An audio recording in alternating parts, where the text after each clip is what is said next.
It's homecoming night in Tuolumne as the Summerville Bears host the Calaveras Redhawks. Summerville comes in at 3-1, Redhawks at 3-2. Summerville junior varsity team has not played in a couple of weeks after taking down Big Valley Christian 20-0. So tonight they're starting league play against Calaveras, hoping to protect their home turf. I'm NorCal's voice of choice, Levi Flores, and this is the Edward Jones pregame show.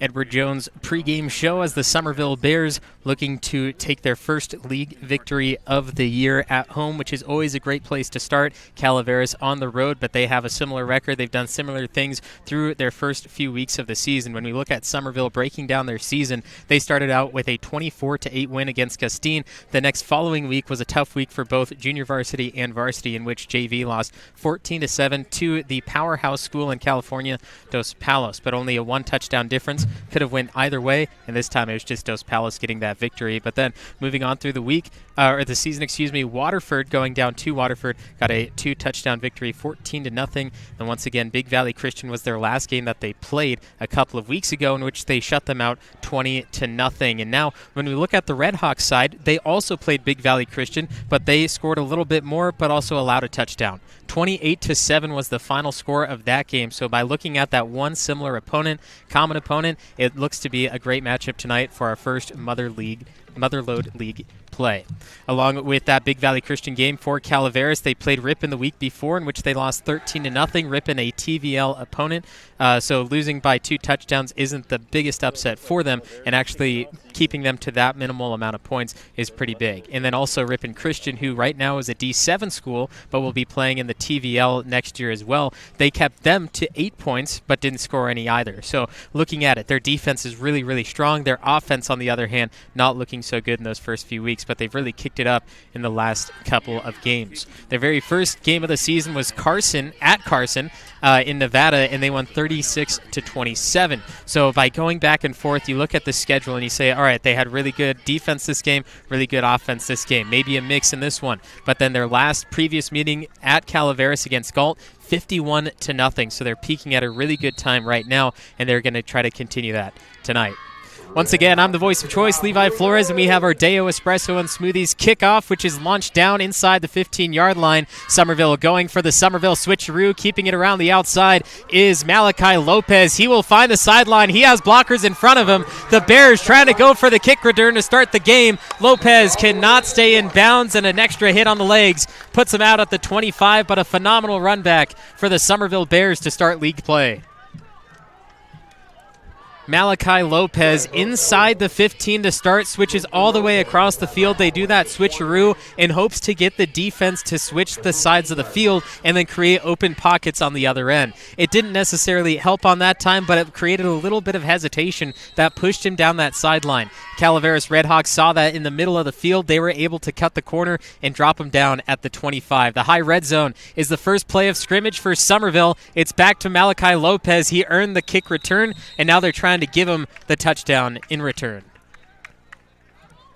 Just a 3-yard gain for Lopez on the first play of scrimmage. The Calaveras Redhawks, you see, sniffing it out, only allowing him a few yards, but the start of the game is always more difficult because you don't know what they're going to play. You don't know exactly what's going to happen. You don't know that anyway, but it's a little bit harder starting the game because you're just not sure of all the plays that they will run, what they are going to do on that very first one. Man wrapping around from left to right. They hand it off instead up the middle. Good gain near the first down marker. They'll give it to him. That is Jevin Rogers, the sophomore slot. First down for Summerville through 2 plays, and you see on that left side the tight end. He comes across. That was Rogers making the fake, and it was actually Malachi Fromm, the freshman running back, getting the carry for Summerville, and now putting them at the 15-yard line. The 5 is where they need to go for a fresh set of downs, but the end zone staring them from 15 yards away. Roberson hands it off. This one stopped at the line. He will gain 2. Once again, that was Malachi Fromm for his second carry of the game.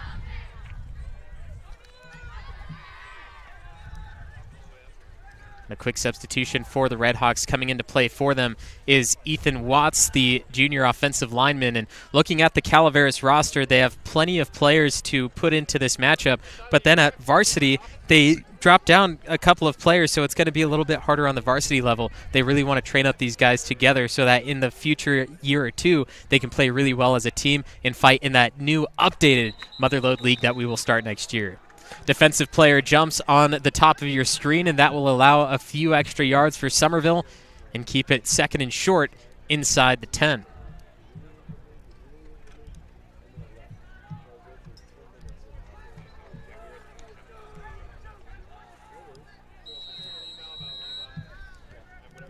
Second and 3 for Summerville from the 8-yard line.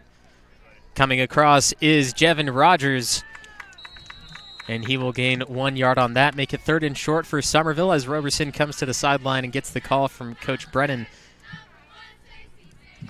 Evan Roberson, the sophomore quarterback defensive end for Summerville, has done a phenomenal job for this JV team and looks to be a strong candidate to be a starting quarterback on varsity in a couple of years. Third down on the 7-yard line. Third and short for Summerville at the 7. Roberson will bring back Rogers from left to right. They'll push it up the middle with a forward pass, but sniffed out, not going to get there. It is fourth down for Summerville. Quick pass to Malachi Lopez. The Redhawks defense stopped him short. Multiple options for Summerville. He had the man going right side. The defensive end came through. That was Corey Castle who put extra pressure on Roberson's right side. They go with that upward flick and just couldn't get that first down. So now they actually lose a yard, and it's going to be fourth and short. Roberson stays out there. To his right side is Jacob Moses. And we got some more movement. Second time Calaveras going to be moving at the line. And with half the distance to the goal, this should be an automatic first down.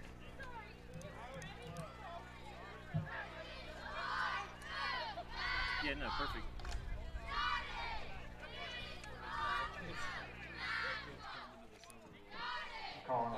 First down for Summerville on the hard count, which means now it's first and goal. Great job by the coaches to say, hey, we're going to give this a chance. We just got to push through it, see what happens. And they do get that first down. So now Summerville at the line, hands it off. It is short of the goal line, but Summerville that much closer to the first touchdown of the game. Second and goal for the Bears on the 2.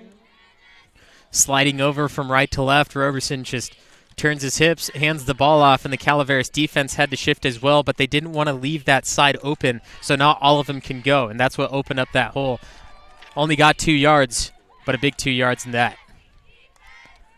Cutting across from the slot, pushing the middle. It is Malachi Lopez. Touchdown, Summerville.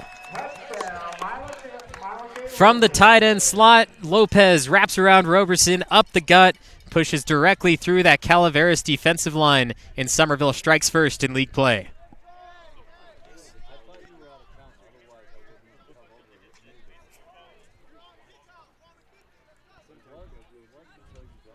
Summerville Bears junior varsity team making a strong statement to start league play.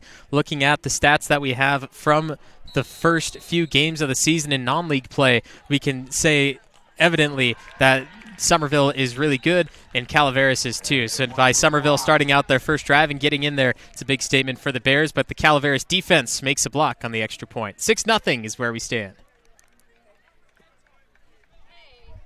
Scott Berner, financial advisor at Thrivent, is proud to help bring tonight's Bears football game live to your home. As a Summerville High alum and a member of the Bears Quarterback Club, Scott is instrumental in supporting Summerville High School and Bears football in many ways. The next time you see Scott, be sure to say hello and thank him and Thrivent for supporting the Bears football family. That's Scott Berner, serving you in retirement and insurance.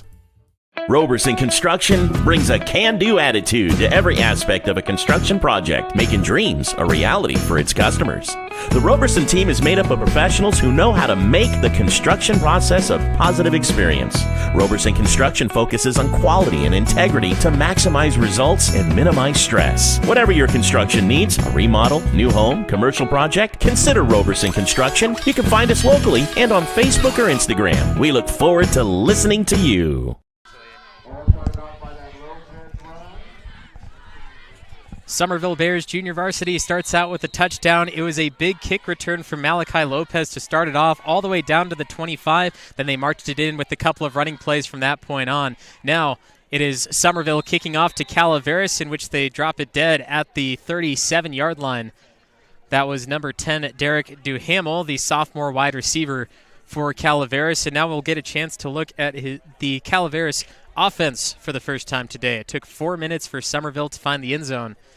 And now Calaveras noticed in their warm-ups that Cohen Curran, the freshman quarterback, usually starts under center, in which is not the easiest thing for a lot of high school teams. That exchange from the center to the quarterback being so close underneath, a lot of failed snaps happen, the ball comes loose, and then a lot of bad things can happen with so many feet shuffling around that ball. So by doing this stance instead of being in the gun or maybe the pistol, it could hurt them in the end. But Calaveras looks really strong starting out their first play from scrimmage. 8 yards is what they earned on the run. Number 2, Ethan Ayala with the carry. About 8 yards.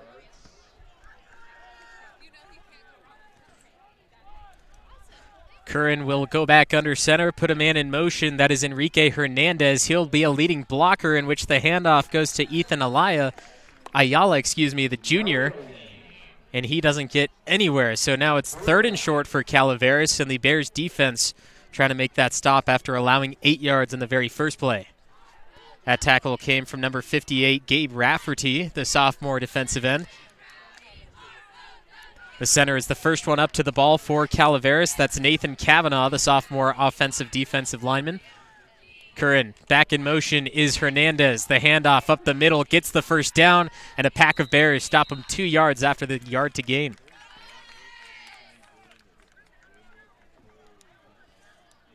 Number 2 punches this through for the first down for Calaveras. Ethan Ayala Right up the 50-yard line. back up the middle. A few blockers just get some of those yards he needs. And now directly midfield at the 50.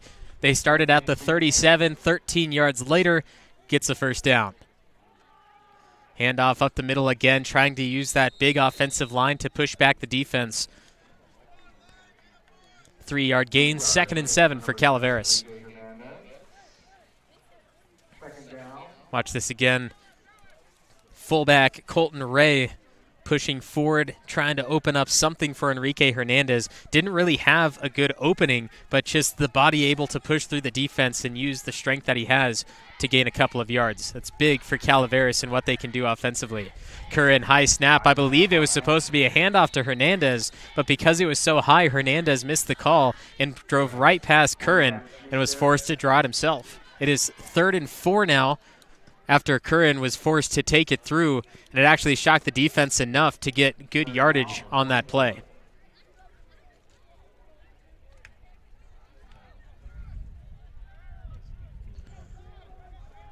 Third and medium for the Calaveras offense. The snap, the handoff, it's a running back draw up the middle, and he has enough for another first down. Calaveras slowly moving that ball up the middle, and the defense allowing big yards on 3rd down. It's the second time we've seen the Calaveras offense push through on 3rd down.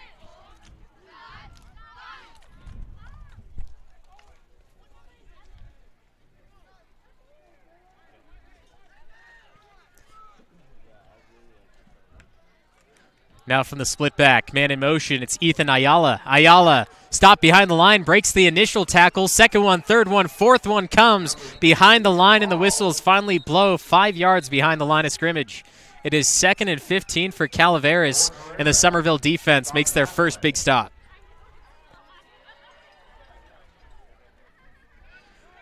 Trevor Galt, the freshman, getting in on that tackle.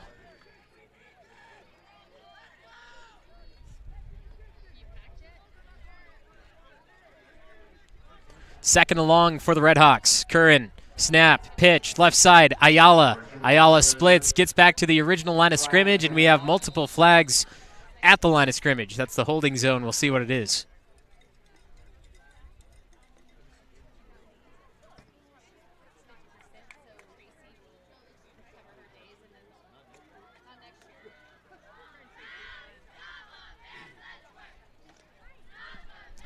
White Hat coming over and talking to all officials to make sure they have the correct call. And the White Hat will signal. Block in the back. Offense. So they're going to move the ball back quite a bit, 10 yards from the spot of the foul. And that puts them at the 49 on their own side of the field. So it's second in a plane ride. No loss of down. But now that defense, 2 big stops in a row. We'll see if they can continue to get this ball back from the Redhawks. Curran, first time looking to throw under pressure, rolling left, gets rid of it down the line, got a catch, reception, gets the first down and a little bit more, tripped up at the 25 and down at the 19-yard line. Calaveras escapes the big second and long. Ethan Ayala, the junior running back receiver mix, gets the catch on the sideline, breaks the corner in that last-ditch effort from the corner, gets him down, but not before the first. And now Calaveras, with wind in their sails, looking for that black turf. Back to the run game. It is Enrique Hernandez. Hernandez breaking it as well. Inside the 10, the 5. Touchdown, Redhawks. Calaveras answers on their first drive of the game and ties it up at 6 apiece.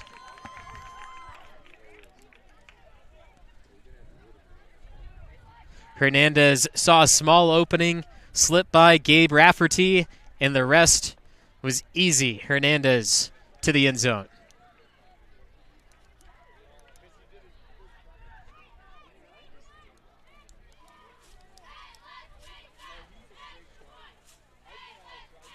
Special teams unit comes out for the Redhawks, and kicking is the sophomore Derek Duhamel. We saw his initial kickoff in which it went all the way to the 15, and the extra point attempt goes wide left off the upright, and it keeps the score at 6 apiece. Tie game with 2 minutes left in the first. Area Foundation remains focused on its mission of strengthening its communities. It does that through 3 functions: assisting donors, awarding grants, and leading the community. The vision of the Sonora Area Foundation is that it will be the benchmark for exemplary practices in the philanthropy field. You can go to sonoraarea.org to learn more. Sonora Area Foundation, for good, forever. Visit Tuolumne County is proud to bring you tonight's broadcast of Summerville Bears football. As the official tourism bureau of Tuolumne County, California, their mission is to enhance economic growth by increasing tourism to Tuolumne County. VTC invites visitors to experience iconic Yosemite explorations, authentic California gold country discoveries, and unforgettable High Sierra outdoor adventures. You can enjoy endless outdoor recreation, state and local parks, sightseeing, stargazing, history, shopping, wine and cider tastings, relaxation, and more. Calaveras 6, Summerville 6. 2 minutes, 13 seconds remains in the first. I'm the voice of choice, Levi Flores, and we have Motherlode League play happening in Tuolumne. It's not, cannot miss out on this. Have varsity game coming up afterwards, JV game at the half. We will have senior night, homecoming festivities during varsity. You do not want to miss out on anything happening in Tuolumne tonight. Also in Sonora, they're having homecoming in downtown. You have 2 options in Tuolumne, or you can stay home, avoid all the traffic, and watch both here on NorCal Sports TV. Summerville's initial drive started at the 25-yard line on Calaveras' side, and now it's starting at the 35-yard line on their own side of the field. And now the offense will have a lot of work in for them. Took quite a bit to get from the 25 to the end zone, and now starting so much further back, some big plays should be at hand. And here Roberson go under center for Summerville. Pitch out. Lopez behind his blocker. Gets through to the 45-yard line, dragged all the way through. They're going to say it's a fumble, and they say Calaveras gets the fumble recovery, pointed the other way. an interesting turn in this game as we see Lopez. He was dragged all the way down. His knees were dragged for 12 yards at that. But the fumble will come out. Remember, in high school football, as soon as that knee goes down, that is where the ball is dead. But here, although being dragged for multiple yards, Calaveras is going to get the ball back.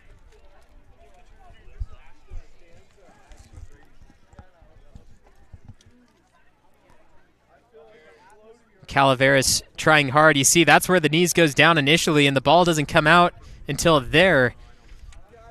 Calaveras had a pack of Redhawks swarming Malachi Lopez.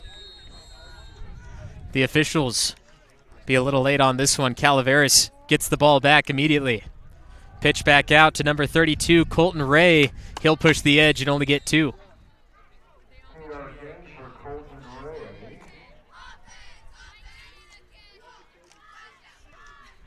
Pitch out. You see Ayala was the blocker this time and allowed multiple defenders to get through, one of them being Evan Roberson. A little frustrated after that last fumble, taking some anger out on the offense of the Redhawks. Down to the final minute in quarter number 1. Hernandez sets the motion, hands it to Ayala. Ayala will follow his blockers, get wrapped down past the first down marker, and Calaveras back on the move.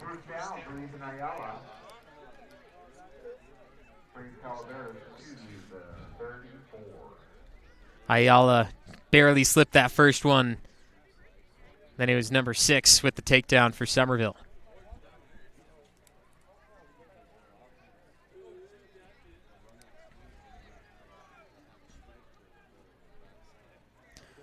Owen Shahan is the back for the Redhawks. Shahan gets it on the exchange and then tripped down at the line. Gage Anderson, the sophomore defensive end, making the stop for Summerville after gaining 2 with his feet. Great job coming over, wrapping up those legs, making sure he wasn't going any further. Now counting down to the last 5 seconds. We'll see if Calaveras decides to take a play. Curran will take his time at the line. I don't think they're going to get it off. So that will be end of quarter number 1 with the tie score of 6 apiece. Calaveras marching inside Summerville territory.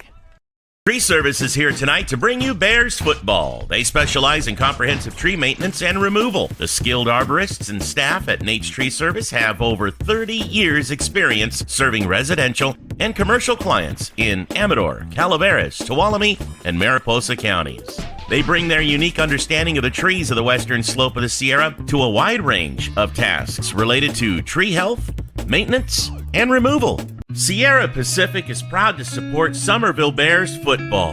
At Sierra Pacific Industries, we understand our greatest strength is the people who choose to build a career with us. We offer many opportunities for personal and professional growth, from entry-level to skilled trades, from truck drivers to sales managers, from foresters to engineers. Become one of our valued team members as part of a growing third-generation family-owned forest products company.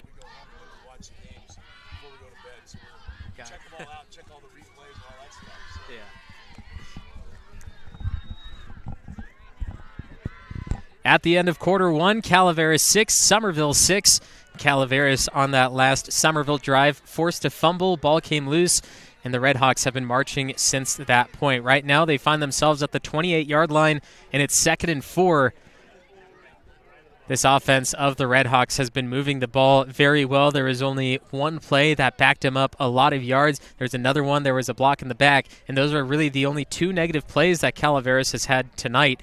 In Summerville, the rest of them have been allowing 2 to 4 yards on average per play. There's been a few breakaway plays for the Redhawks as well. But other than that, it's been a fairly even game, and that fumble could come back and haunt Summerville in the end if they're not careful and if they can't do anything else offensively.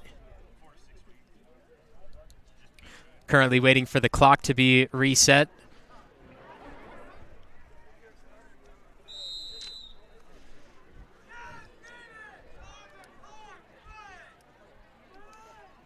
Calaveras has seen multiple offensive strategies so far between the run game and the passing game. Their one big pass down that left sideline almost led to a touchdown. Barely got tripped up in the final seconds of his run. and then it was Enrique Hernandez who did the rest of the work from about the 15-yard line. But two similar style offenses that we've seen, but Curran doing a great job in the offensive backfield. Second and 4 with split backs for Curran. Under center, man in motion is Derwin Ellis. Hands it off to Hernandez, the workhorse for the Redhawks. He earns 5 and a first down. High red zone for Calaveras. It's again only 2 negative plays by the Redhawks in the game. 1 on a run and 1 due to penalty.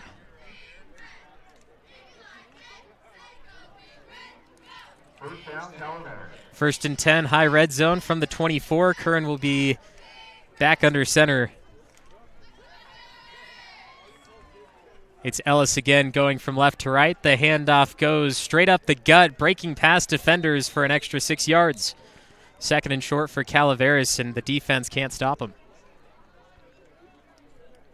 That time it was Owen Shahan, his second carry of the game. Is he able to split through 3 Bears after the initial exchange and get 3 extra afterwards?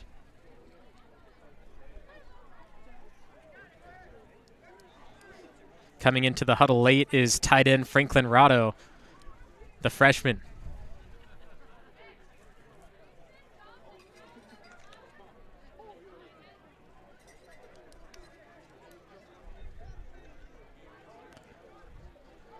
Two receivers for Curran go back to the run game. It's Shahan for his 3rd carry, and this time the Bears stop him dead.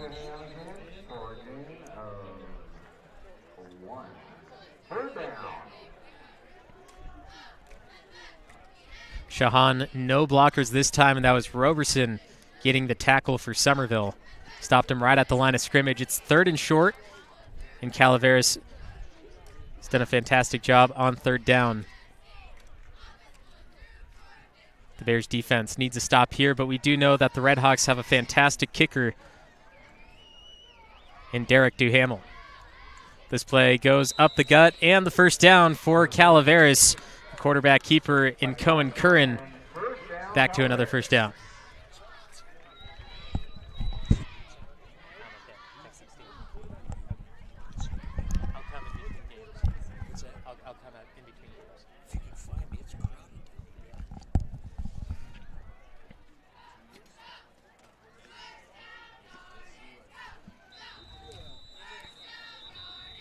Summerville is going to call a timeout before the first down play is ran. 7 minutes, 54 seconds left in the second quarter with the tie score, 6-6.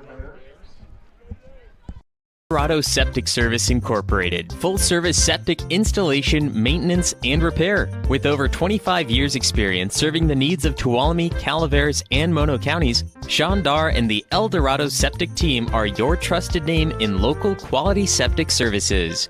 Go to ElDoradoSeptic.com. That's ElDoradoSeptic.com. Service done right.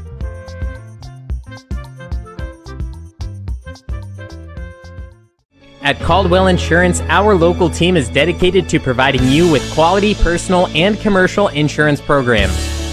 Whether it's for your home, autos, farm, or business, our professional team of agents can find the best protection at a competitive price.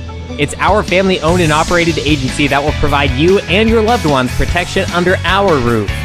Give us a call at 209-532-5102 or visit our website at caldwell-insurance.com.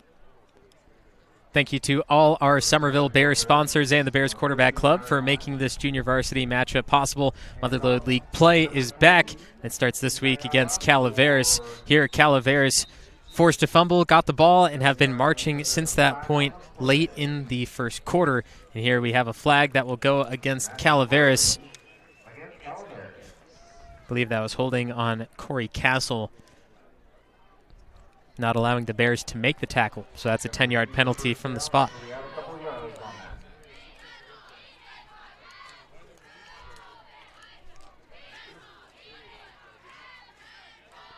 A new rule change this year for high school football is when there is a holding penalty. Usually it was 10 yards from the line of scrimmage, but now it's 10 yards from where the penalty had happened.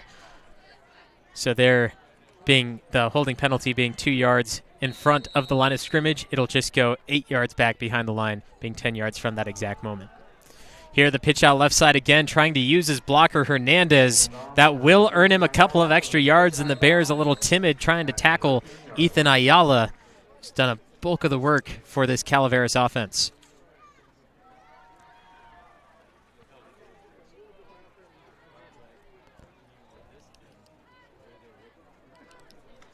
Second and 11.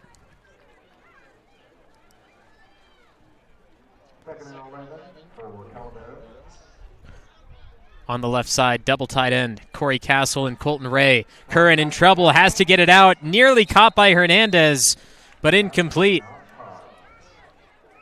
First incomplete pass for Cohen Curran.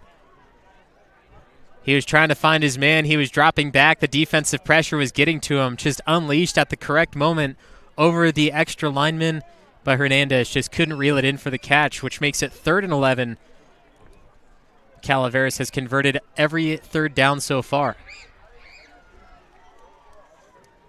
3rd and 11 for Calaveras. On 3rd and 11, they send Hernandez to the right side. Also with him is Michael Sala, the freshman receiver. Curran into the flat. It's Hernandez. He'll try to do his work on the feet. Jukes out one man, second man, third man, end zone. Touchdown, Calaveras. Converting every third down in the game so far, and Hernandez not only does that, but also finds the black turf to go up 12-6 over the Summerville Bears. Hernandez pushing past Owen Herrera, the first man, and no one else can stop him. Enrique Hernandez, the sophomore back, doing work as a receiver. Derek Duhamel now for the extra point. His first one went off the left upright. Took a little time to put it down as well. This one nearly blocked, and this is good. First extra point attempt good in this one, and it makes it 13-6. Redhawks over Bears.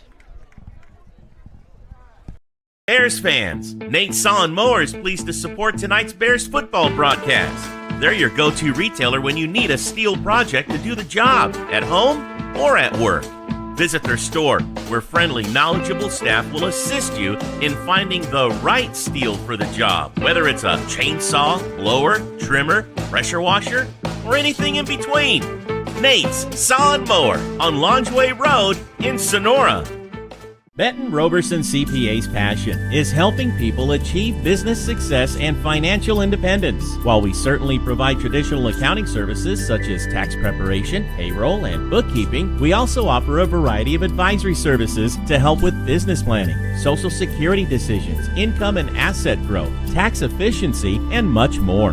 Benton Roberson CPAs is here to help our clients achieve their goals through a generational relationship and wealth building. We hope to see you soon.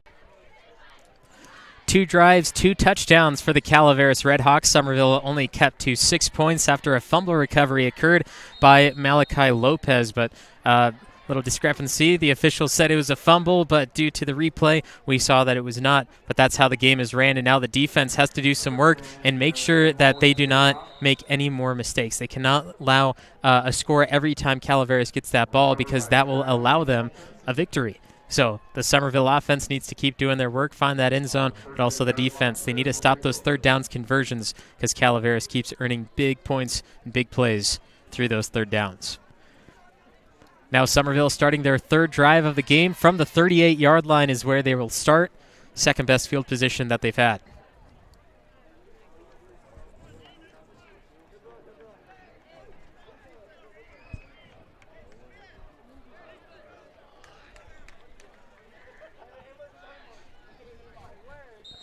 Roberson takes his position in the gun. Moving over from right to left is Richie Henley.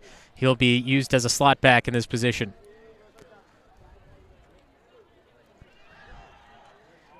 Handoff again for Summerville. 5 yards for Jevin Rogers. Rogers got hit hard, a little slow to get up. And they're going to say it's another fumble, and Calaveras gets it back. Summerville offense will move back off the field as we look back in there. Ball had definitely come loose.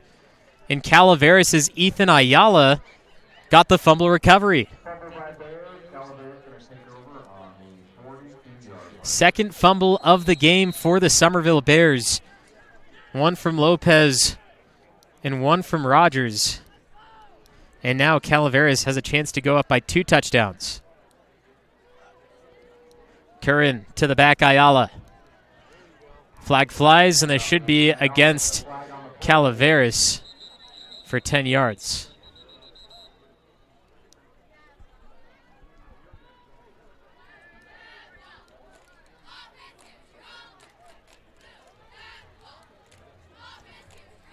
Running off the field right now, number 57, Chris Cheveris, comes off looking to be limping a little bit, maybe just shaken up. And here the official will call. Block in the back by Calaveras and a face mask by Summerville. And those are going to be offsetting penalties. It'll be a replay for first down.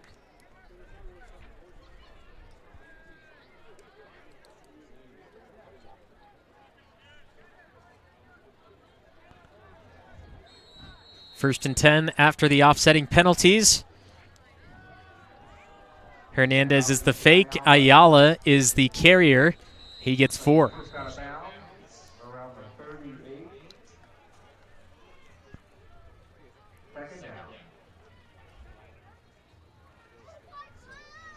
Looks like Ayala, phenomenal ball carrier, phenomenal runner, but it looks like he has some easier options in which the line is splitting for him, in which he can get bigger yards. He's just not seeing it in the moment.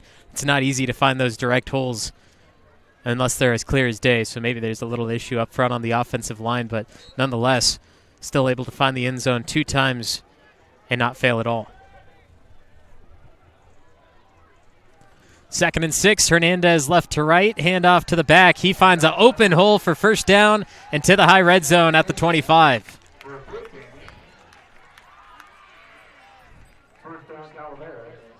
Owen Shahan, very few carries, but big plays. Sandon Jones, the freshman, getting in on the tackle.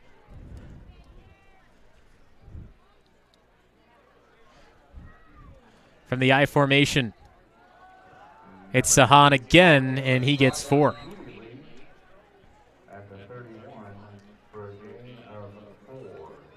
Slow, methodical offense for Calaveras. And Shahan making a statement from the backfield.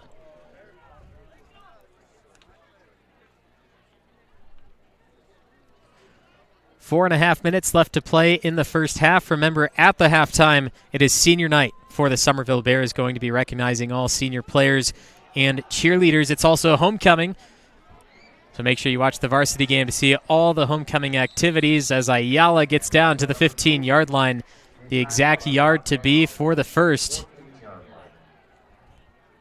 And they will point the chains forward for the first down. Calaveras back inside the red zone.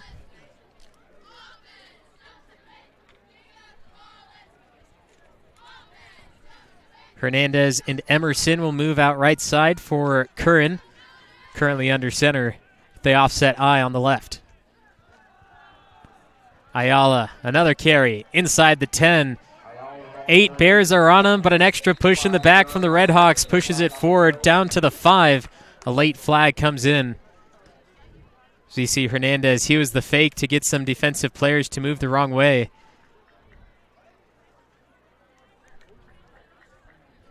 The officials discussing the penalty flag thrown late in the play.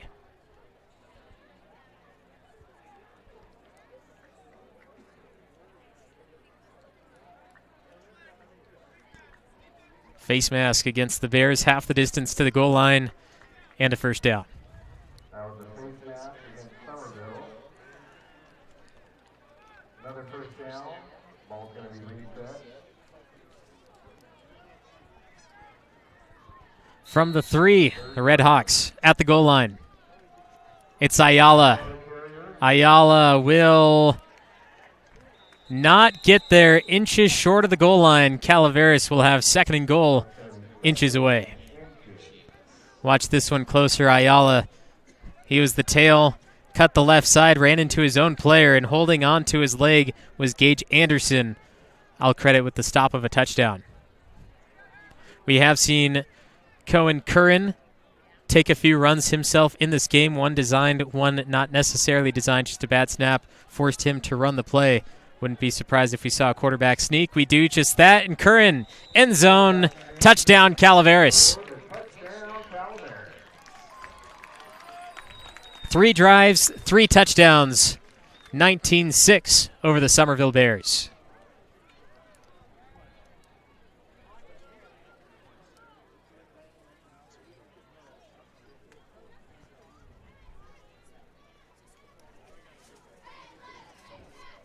Derek Duhamel, 1 of 2 on extra points today, and the holder has had a few issues getting that ball down quickly, so there's been a lot of pressure made by the Bears special teams, and we do get that running into the kicker call. The extra point will be good, but will they keep it or will they go for 2, that extra yard?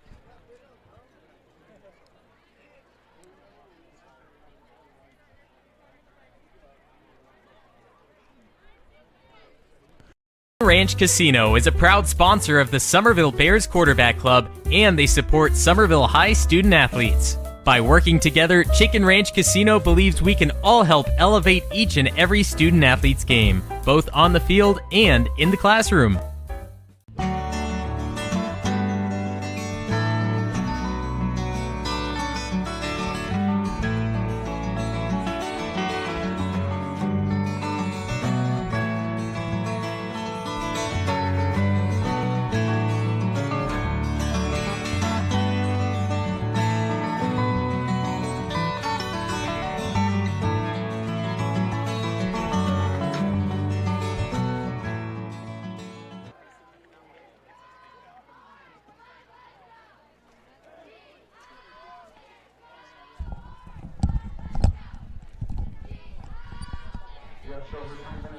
Roughing the kicker was called on Summerville during the extra point, so it's a 5-yard penalty, and they want to enforce that on the kickoff. So instead of the 45, instead of the 40, it'll be placed at the 45, in which Derek Duhamel, his first kickoff went down to the 15-yard line. So here has a chance to push back Summerville, maybe inside the 10.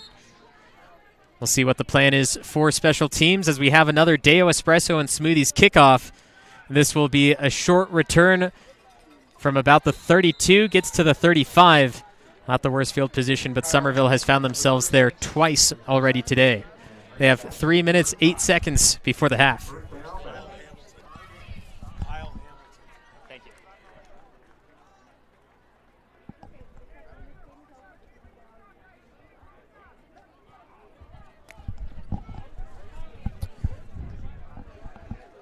Three minutes, 8 seconds. Perfect amount of time for Summerville to find the end zone one more time before the half. And remember, the halftime, senior night for all the varsity football players and cheerleaders. 2 fumbles have given Calaveras a 2-score lead. Roberson stays in the pocket, throws deep left side, dropping down inside the 35, just out of reach in double coverage. Intended target was Richie Hanley, and Roberson put all his might behind that throw. Hanley was just barely overthrown with that high arcing ball. It dropped down beautifully, but Hanley just barely overthrown by a yard.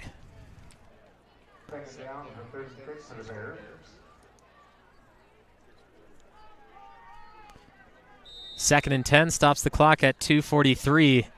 Roberson will be back in the gun with multiple options at receiving. Flick out pass. It's Rogers. Rogers cuts the edge. He gets a few yards and pushed out of bounds at the 40.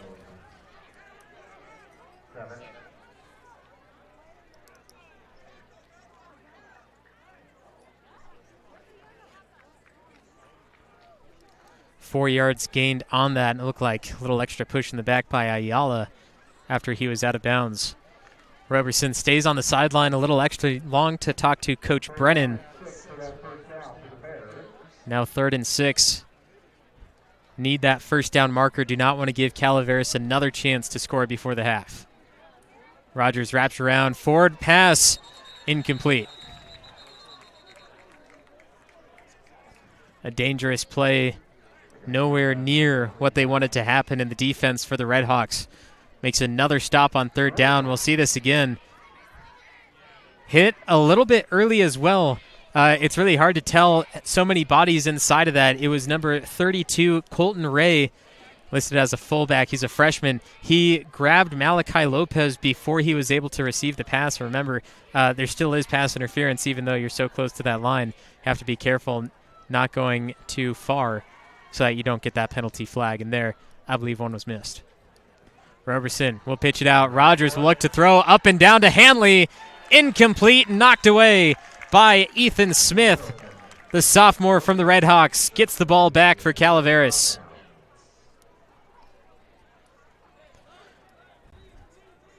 Beautifully executed play, but it was Corey Castle who put the pressure on, got through that offensive line, and forced Rogers to pass sooner than he was expecting. The ball went too high of an arc, got sniffed out, and dropped away. The pass deflection leads to Calaveras ball. 2 minutes and 27 seconds from the 40. Calaveras definitely has the potential and skill to find the end zone before the half. Handoff, Ayala stopped in the backfield. Gabe Rafferty finding Ayala for a loss of 3.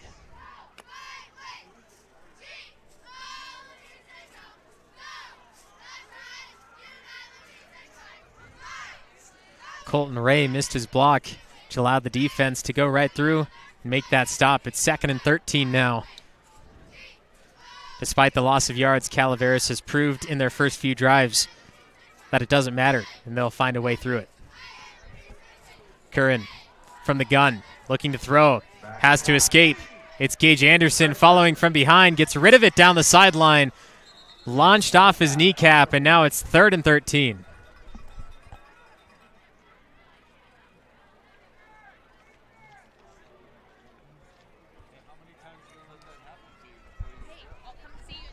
Last time Curran was in that position, threw it down the left sideline, and it led to a big first down, and then the following play they had a touchdown. This time it couldn't be complete, and now on a 3rd and long, we'll see if the Summerville defense can make a 4th down stop and a 3 and out.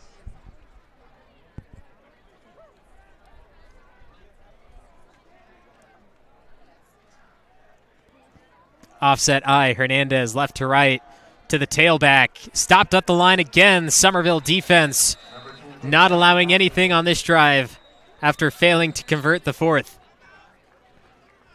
Summerville going to call the timeout. Hopefully they can score in the last 98 seconds. We'll see what Calaveras does on 4th down first.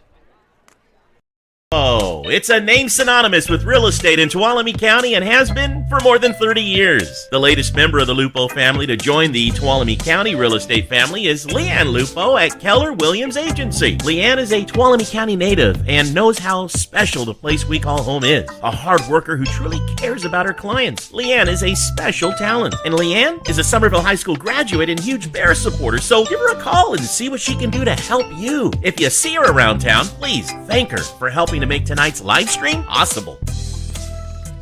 Hello, Bears fans. The Bears Quarterback Club is excited to help bring you Bears football live streamed into your home or your device. Enjoy all the Bears football action on this TV quality broadcast. This is our way of saying thank you to the Bears community for all the support through the years. On behalf of the Bears Quarterback Club, thank you for watching and supporting Bears football. Calaveras punting this one away, drops at the 11, rolls towards the end zone. A beautiful punt, but the touchback it will be, and Summerville gets it at the 20. It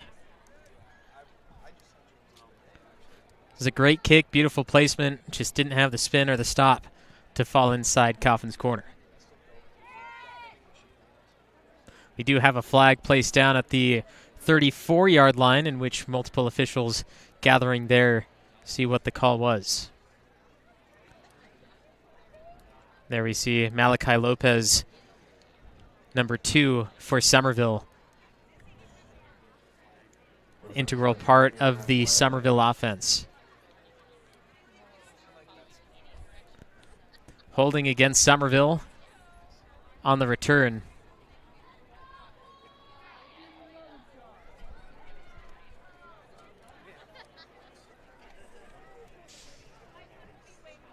That's holding against the Bears. We'll see where they put the ball.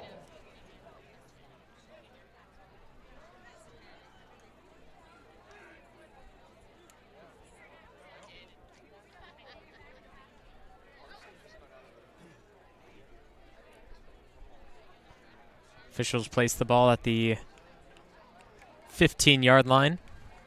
Should be at the 10 if I'm not mistaken, but the 15 will do. Summerville doesn't have to worry too much about the backfield, the end zone a little too far away, but Roberson will start in the gun for what could and should be the final drive of the half.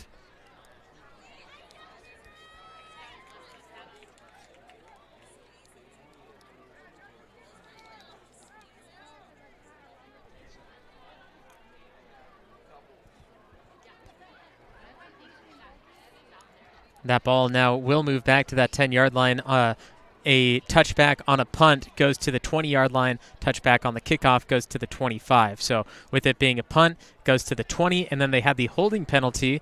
And then at that point, because it's inside the 20, it'll be half the distance to the goal line, and that now places it at the 10. Referee assessing that penalty. They're pushing that ball back to the 10-yard line. And for the Bears, they're going to start their drive. 90 yards in 96 seconds.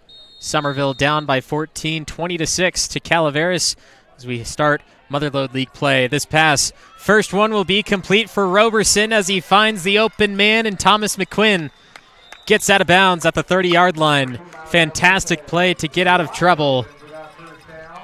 Excuse me, that was Malachi Lopez. Of course, no other.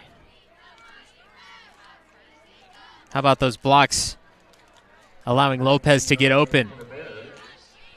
Now only 71 yards to go as it was a 19-yard play for Roberson and the Bears. He'll look to throw again, hit early.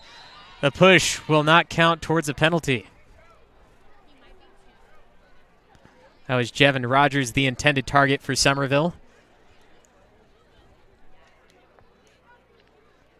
Watch this closer as Roberson looked to the left side. You see that push come from behind.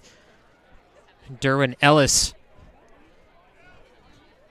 Officials say that wasn't enough contact to throw that flag, so now it's 2nd and 10 with 1:28. Roberson with two options, one left, one right. He'll look at one of them. Quarterback draw up the middle. He gets 5, and it's 3rd and 5. Roberson will come over, get the call from Coach Brennan. They need to move fast as the clock continues to run down to 1:10. 3rd and 5. Hanley at the top of the screen. Bubble screen left side. Breaks the first one. That was Ayala who couldn't get to him. First down, Summerville moved the chains at the 40. They'll stop the clock for a moment. 58 seconds so Summerville can get set and snap this ball as soon as everything's set. Hanley will move to the bottom of the screen. Rogers will be at the top in the slot. Lopez slides out to the slot right side. Roberson under center. Cutting across, it's Rogers. He's in trouble. And he's taken down for a loss of 4. 2nd and 14, and Summerville will call their 3rd and final timeout of the first half after this loss of 4.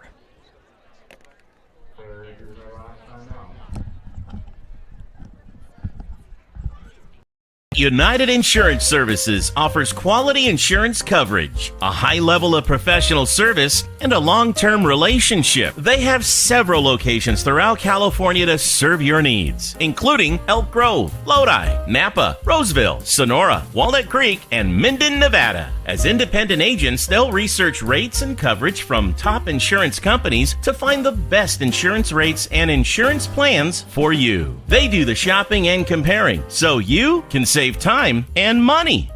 Hello, Bear fans! Boyer Construction is proud to help bring you tonight's broadcast of Summerville Bears football. For over 30 years, they've proudly served our communities with an uncompromising commitment to quality, integrity, and client satisfaction. They are meticulous and still believe in the value of handshake.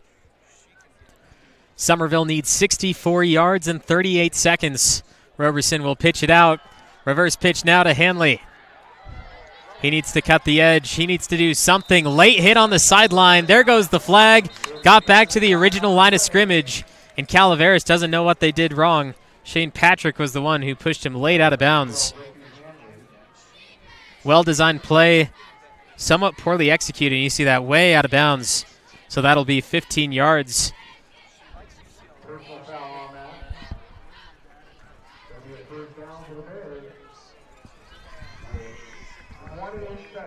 We've seen a few hits that have come close to that.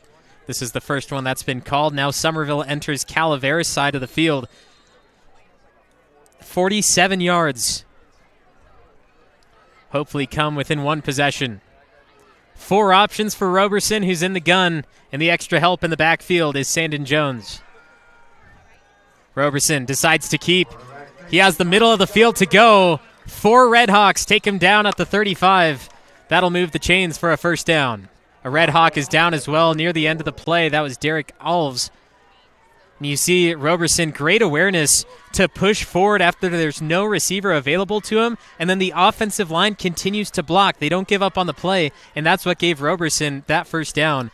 Now Summerville, 15 seconds and counting, no timeouts. Roberson looking at Hanley, switches to his right side. It's a catch for Lopez, and he gets out of bounds near the 30. Stops the clock at 10 seconds. And Summerville needs to continue to look to that sideline or find the end zone.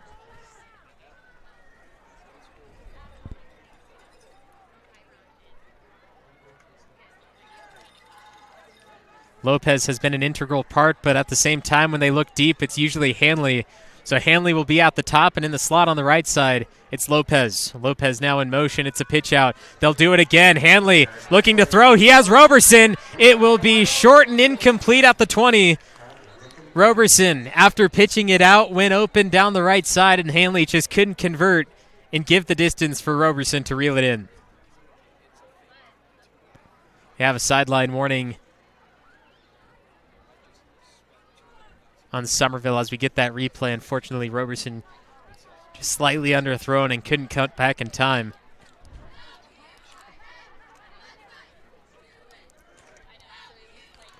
With 5 seconds, it's essentially end zone or nothing for Summerville.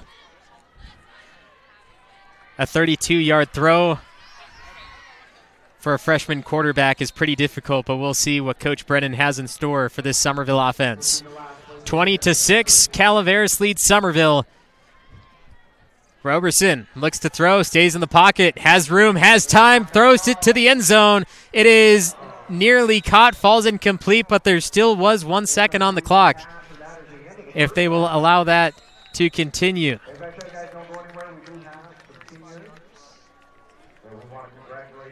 They say that will be the half despite that 1 second being tagged up there after the incompletion. 20-6. We have senior night coming up in a few minutes. Don't go away. Hello, Bears fans. Black Oak Casino Resort is very proud to help bring you tonight's live streaming of the Summerville Bears football game. If you haven't been to Black Oak Casino Resort recently, now is the time to come by and check us out. Whether you enjoy the entertainment at Willow Creek Lounge, the 5-star RV park, the beautiful Black Oak Hotel and Conference Center, the bowling alley and family fun center, all the games our casino offers, or the fine dining at Seven Sisters Restaurant, it's all there waiting for you. Thank you for watching and supporting Bears football. Enjoy the game. Of course. Calaveras 20, Summerville 6 at the half, and it was a great start for the Summerville Bears as they came out. They had a very big kick return. It started at the 15-yard line, went down to the 25. A couple of running plays later, they found the end zone and started with a touchdown on their first drive. But then Calaveras came out. They marched down the field slowly but surely, running play after running play, then snuck in a few passes. They found the end zone after that, so we were tied 6-6 after the first 2 possessions. Summerville got the ball back. Unfortunately, a fumble play in which catch. On the replay, we saw that his knees were down for a couple of feet, but the ball just continued to be dragged with Malachi Lopez. Ball came loose in the end, and Calaveras got that ball back. They marched down, scored again. Summerville got the ball back. What was it this time? Another fumble, the second time in the game in which Summerville just couldn't get their offense to go back moving. So Calaveras, on that drive, also scored 20 points, and Summerville just couldn't complete it in their final drive at the end. And that's where it leads us to 20-6. Redhawks leading Summerville for our El Dorado Septic Service halftime report, and we'll have senior night in just a moment. Stay tuned.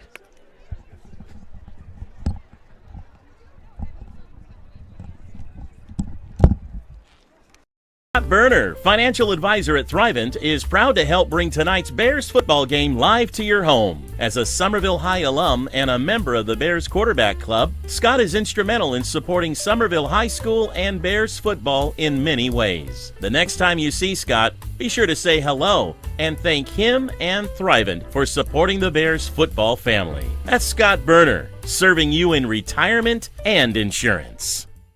Roberson Construction brings a can-do attitude to every aspect of a construction project, making dreams a reality for its customers.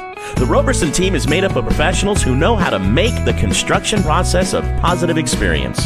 Roberson Construction focuses on quality and integrity to maximize results and minimize stress. Whatever your construction needs, a remodel, new home, commercial project, consider Roberson Construction. You can find us locally and on Facebook or Instagram. We look forward to listening to you.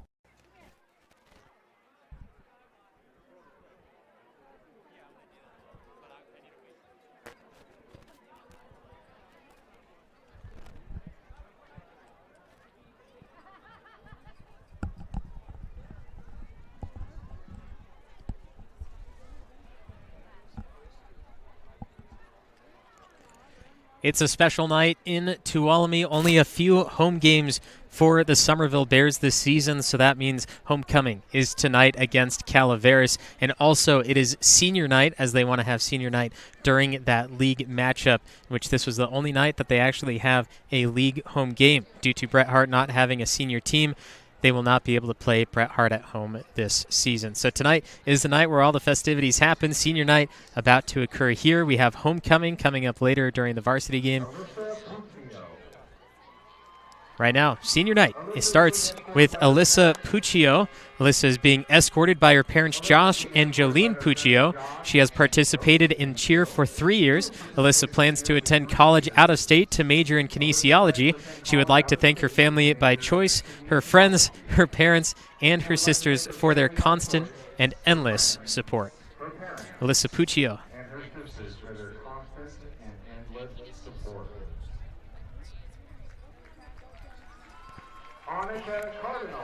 Annika Cardinal. Annika is being escorted by her parents Cynthia and William Cardinal. She has participated in cheer for 3 years. Annika plans to attend Harvard to pursue a PhD in architectural engineering. She would like to thank her best friend Natalie Fries, her parents Alicia and Adam Fries, for always being there for her, and most importantly, she would like to thank you, her parents, and her Nana for the love and support they have given her while raising her up in the ways of the Lord. For the love and support they have given her while raising her up in the ways of the Lord. Jasmine Neary. Jasmine is being escorted by Callan Elgin. This is her first year participating in cheer, and Jasmine plans to attend college in Southern California and majoring in radiology. Most importantly, she would like to thank her mom for being her hero. She would also like to thank her sisters and her boyfriend Ryden for always believing in her. I love you guys so much. She would also like to thank her sisters and her boyfriend Ryden for always believing in her. She loves you guys so much.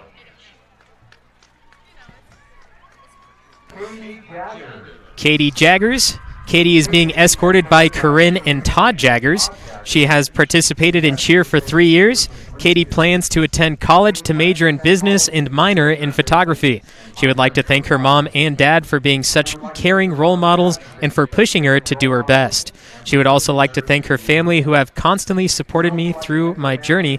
Thank you to my friends who have encouraged me to do the things that challenge me the most and always being there when I needed you. Thank you to my coaches for never giving up on me and creating an amazing cheer season. Love you all so much. Thank you to your coaches for never giving up on her and creating an amazing cheer season. We love you all so much. Mickey Sullivan. Mickey is being escorted by her parents, Stacy and Chris Sullivan. She has participated in cheer for 2 years. Mickey plans to attend college and get her teaching degree and eventually teach American Sign Language. She would like to thank her family and friends for always staying by her side during the good and the bad things. She would like to thank her family and friends for always being by her side during the good and bad times. Natalie Freeze. Natalie Freeze. Natalie is escorted by her parents, Adam and Alicia Freeze. She has participated in cheer for 4 years. She plans to attend university and major in marketing. Natalie would like to thank her friends for always putting a smile on her face, her best friend Annika Cardinal for always being there for her, and her family for always loving, supporting, and encouraging her. And her family for always loving, supporting, and encouraging her. Sarah Lamelli. Sarah is being escorted by her dad, Dave Lamelli. She has participated in cheer for 4 years. Sarah plans to attend Columbia College, then transfer to a university to pursue a degree in sports medicine. She would like to thank her family for always loving and supporting her, and also all of the coaches she has had throughout her life for teaching her valuable commitment skills and always pushing her to do her best. For teaching her valuable commitment skills and always pushing her to do her best. Tristan and Phoenix Barajas. Tristan Barajas and Phoenix Barajas. Tristan and Phoenix are being escorted by their parents, Anna and Troy Barajas. Tristan has participated in football for 8 years. He plans to attend Columbia College's Fire Academy, and Tristan would like to thank his mother and father for all of their love and sacrifice they put toward his athletics. He'd also like to thank his friends and other family for all of their support. Phoenix has participated in football for 7 years. He plans to attend Columbia College's Fire Academy. Phoenix would like to thank his parents, family, and friends for going on this journey with him. Austin Hike. Austin is being escorted by his parents, Jeff and Heather Hike. He has played football for 10 years. He plans to continue his football career in college. Austin would like to thank his mom, dad, family, and friends for making him the man he is today. He would also like to thank his coaches for their time and effort making him a better player, leader, on and off the field. He would also like to thank his coaches for their time and effort making him a better player and leader on and off the field. Riley Nevis. Riley is being escorted by his parents, Ben and Lorraine Nevis. He has played football for 11 years. He plans to join the workforce. Riley would like to thank his mom, dad, brother, grandparents, and his coaches. Riley would like to thank his mom, dad, brother, grandparents, and all of his coaches. Kelton Cowley. Kelton Cowley. Kelton is being escorted by his parents, Michael and Jessica Cowley. He has played football for 5 years. He plans to attend a 4-year university. Kelton would like to thank his family and friends for always supporting him.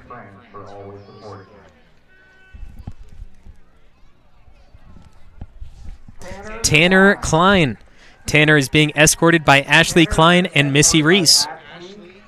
He has played football for 5 years. He plans to attend Columbia College, and Tanner would like to thank his parents, family, and friends.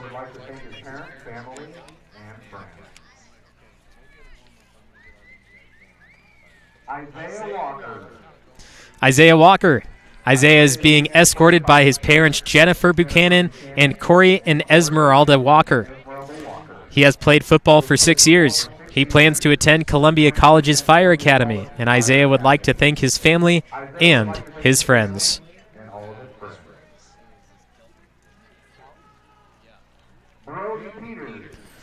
Brody Peters. Brody is being escorted by his parents, Benjamin and Heather Peters.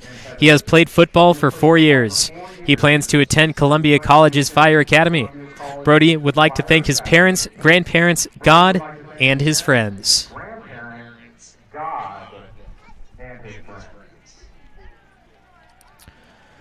Toonie Mansuranis. Tooney is being escorted by his parents, Josh and Christina Mansuranis, and Jess. He has played football for 6 years. He plans to attend Columbia College's Fire Academy. Tooney would like to thank his coaches, family, friends, and teachers for life lessons and great memories.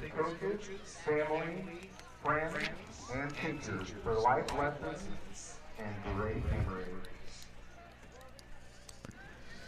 Arian Schnabel. Arian is being escorted by his parents, Shelly McCarver, Noah Schnabel, and Chad Benbow. He has played football for 6 years. He plans to attend college and continue his football career. Arian would like to thank his parents for being there for him and supporting him. Football career. Aaron would like to thank his parents for being there for him and supporting him. Michael Kenny. Michael Kenny. Michael is being escorted by his parents, Tiffany and Dave Kenny. He has played football for 3 years. He plans to attend Columbia College's Fire Academy. Michael would like to thank his parents and his coaches for lessons they've collectively taught him. He would also like to thank his teammates and friends for creating great memories throughout high school.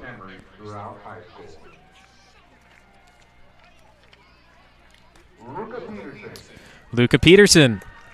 Luca is being escorted by his parents, Clay and Amy Peterson. He has played football for 7 years. He plans to play baseball in college. Luca would like to thank God, his parents for always being so loving and supportive, and his grandfather, Marlon Heldstab, for being a great role model. Marlon Heldstab, who was the coach at Summerville High for 44 years, for being a great role model. Nicholas Rogers. Nicholas is being escorted by his parents, Mike and Shannon Rogers. He has played football for 10 years. He plans to attend Columbia College's Culinary Arts program and eventually study abroad. Nicholas would like to thank his dad for coaching him throughout all of his Pop Warner years and for always supporting him. Thank his dad for coaching him throughout all of his Pop Warner years and for always supporting him. Trenton Miller. Trenton is being escorted by his parents, Grant and Bobby Miller. He has played football for 7 years. He plans to attend Columbia College Fire Academy and either join the Hot Shots or attend Sac State for paramedic school. Trenton would like to thank his parents for making him who he is today, his sis, aunts, uncles, and grandparents who have and will always support him. Lastly, he'd like to thank his coaches for all of their hard work and for teaching him life lessons and discipline.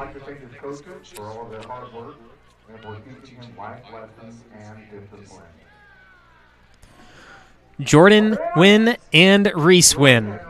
Jordan and Reese are being escorted by their parents, Ryan, Amanda, Jared, and Stacy.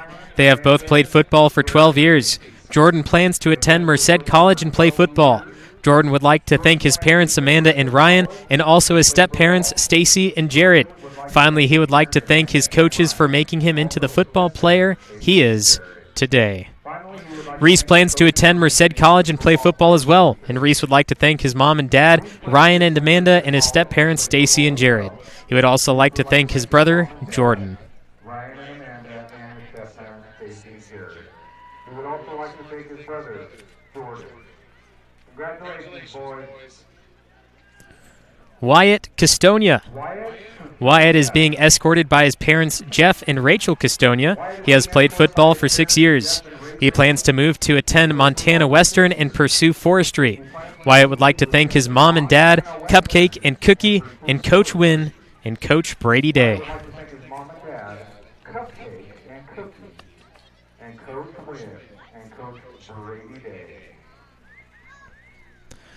Hunter Rogers. Hunter is being escorted by Aaron and Kiana Rogers. He has played football for 4 years. He plans to attend Columbia College, and Hunter would like to thank his parents, his grandma, and Coach Wynn.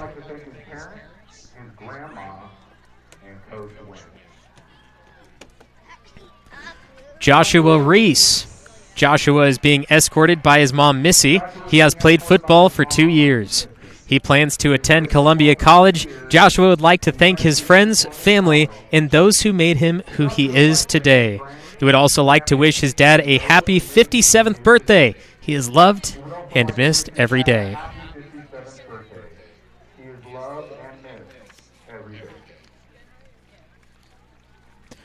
Gabriel Colmenares. Gabriel is being escorted by his parents Martin and Adela Colmenares. He has played football for 2 years.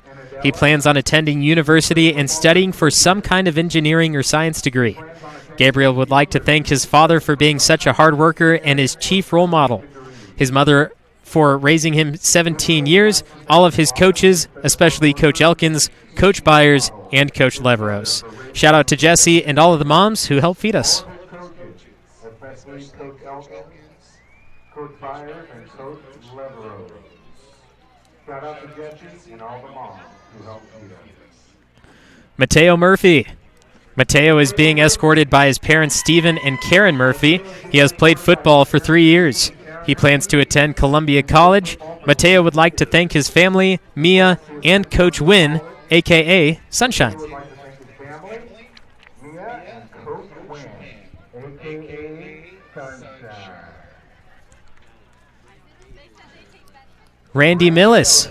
Randy is being escorted by his parents Shanta and Buddy Millis.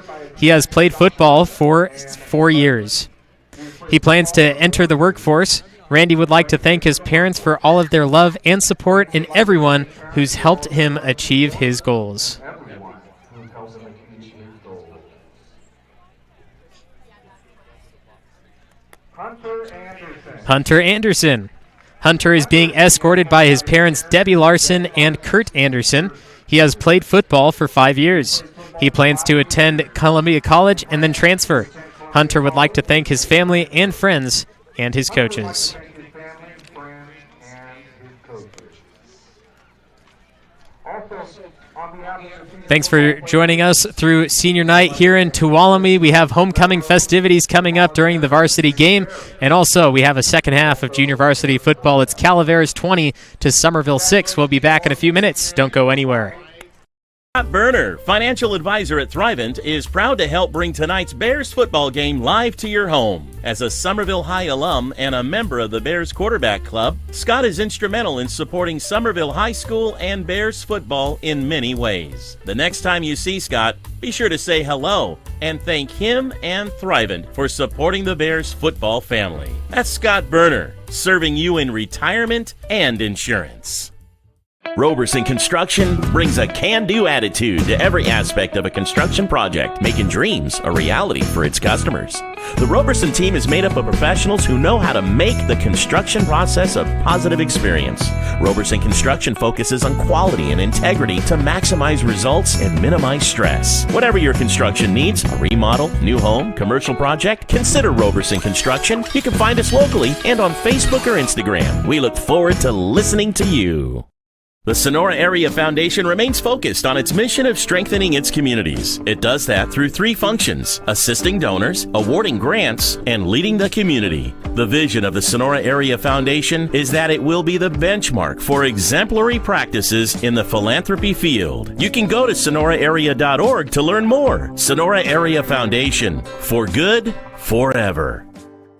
Visit Tuolumne County is proud to bring you tonight's broadcast of Somerville Bears football. As the official tourism bureau of Tuolumne County, California, their mission is to enhance economic growth by increasing tourism to Tuolumne County. VTC invites visitors to experience iconic Yosemite explorations, authentic California gold country discoveries, and unforgettable High Sierra outdoor adventures. You can enjoy endless outdoor recreation, state and local parks, sightseeing, stargazing, history, shopping, wine and cider tastings, relaxation, and more. Nate's Tree Service is here tonight to bring you Bears football. They specialize in comprehensive tree maintenance and removal. The skilled arborists and staff at Nate's Tree Service have over 30 years experience serving residential and commercial clients in Amador, Calaveras, Tuolumne, and Mariposa counties. They bring their unique understanding of the trees of the western slope of the Sierra to a wide range of tasks related to tree health, maintenance, and removal. Sierra Pacific is proud to support Somerville Bears football. At Sierra Pacific Industries, we understand our greatest strength is the people who choose to build a career with us. We offer many opportunities for personal and professional growth, from entry-level to skilled trades, from truck drivers to sales managers, from foresters to engineers. Become one of our valued team members as part of a growing third-generation family-owned forest products company. El Dorado Septic Service Incorporated. Full-service septic installation, maintenance, and repair. With over 25 years experience serving the needs of Tuolumne, Calaveras, and Mono counties, Sean Dar and the El Dorado Septic team are your trusted name in local quality septic services. Go to eldoradoseptic.com. That's eldoradoseptic.com. Service done right.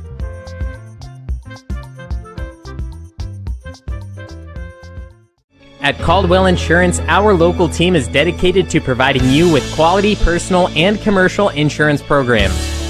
Whether it's for your home, autos, farm, or business, our professional team of agents can find the best protection at a competitive price.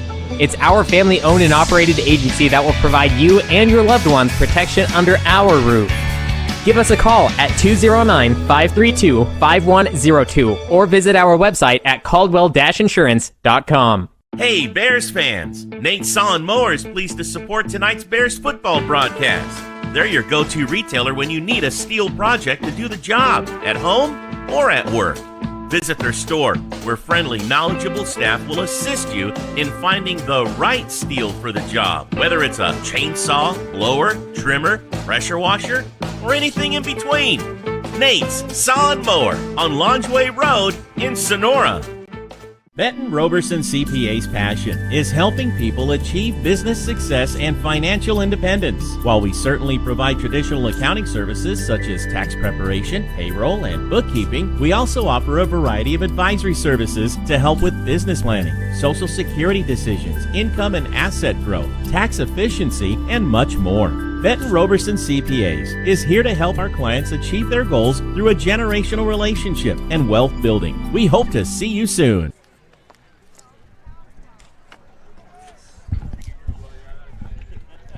Through 20 minutes of play, the Summerville Bears down 14 points, 20-6 to the Calaveras Redhawks. It's homecoming and the start of league play in Tuolumne, and the Summerville Bears need to get that offense going and keep their defense up to stop this Redhawk offense, the red-hot Redhawk offense, because Summerville Bears down 14, only lost one junior varsity game this season, and that was to Dos Palos by only a touchdown. So they want to keep their winning hopes alive and hopefully get a Motherlode League title for this junior varsity team in and of itself.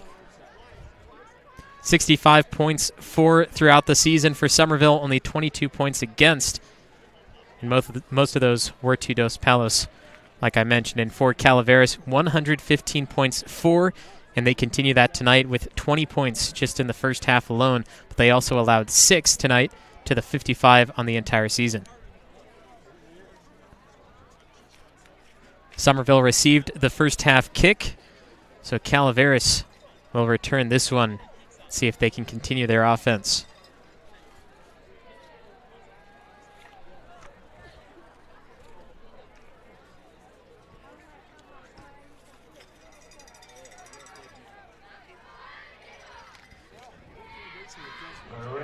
Sophomore lineman and kicker Chris Chevres to launch this one off for Summerville.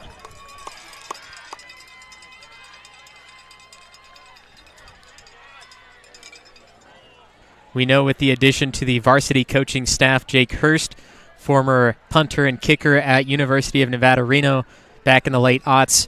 We've seen a lot of different kicking abilities from this Summerville team, and he said he hasn't helped out on JV as much as he'd like, but he has been there a couple of times, and we know the abilities Bryson Benitez has had. We'll see if Chevres may be able to replicate what Benitez has done on varsity. Start this one from the left hash. Calaveras leading by 14. Chevres, left to right, going to roll and stay in bounds at the 28-yard line. Picked up, taken down at the 27. Deo Espresso and Smoothies kick off once more to start our second half off. 9 minutes, 53 seconds. Calaveras starting with this ball.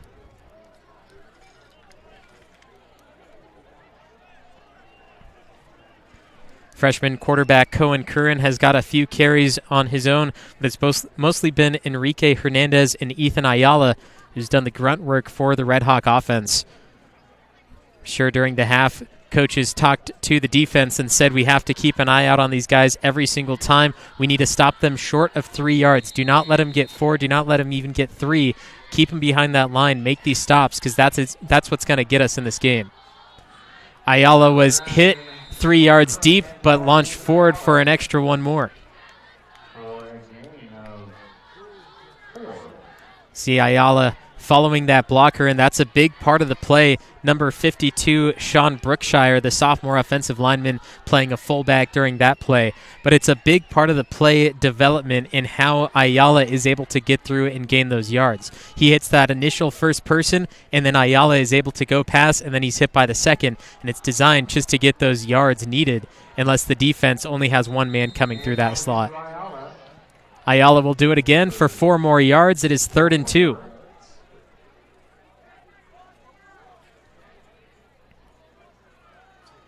Almost for a loss of yards, but slipping through like butter.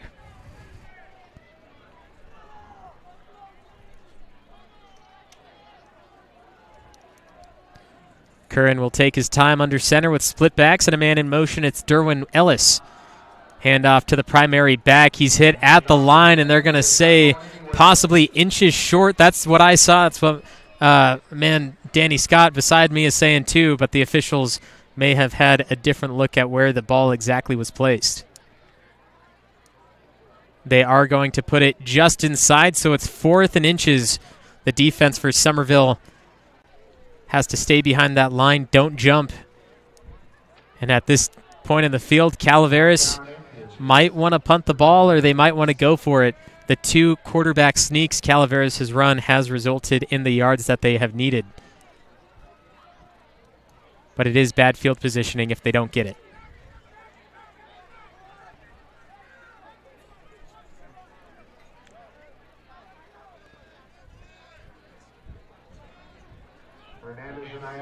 Fourth down. Distance of a hair. Curran not only breaks through, but gets almost 10 yards on the carry.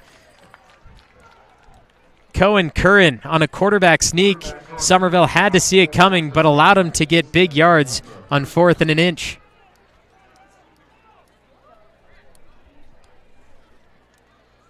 First down for Calaveras. It was the second time, that Summerville had made the stop on 3rd down. 4th down, able to get the conversion. Curran, pitch out. Ayala with a blocker. Hit by the pairing of Benjamin Myers and number 23, Owen Herrera.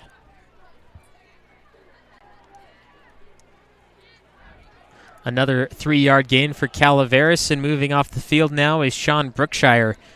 He's acted as a fullback through the game. And now on 2nd and 7, Curran will go back to the splits.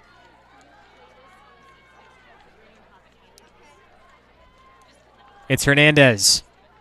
Hernandez bounces off the line. He gets inside the 40, trying to find the edge. Summerville, can they get there? No, they can't. Hernandez in the end zone, but the flag flies in late, and I believe this will be coming back towards the 10.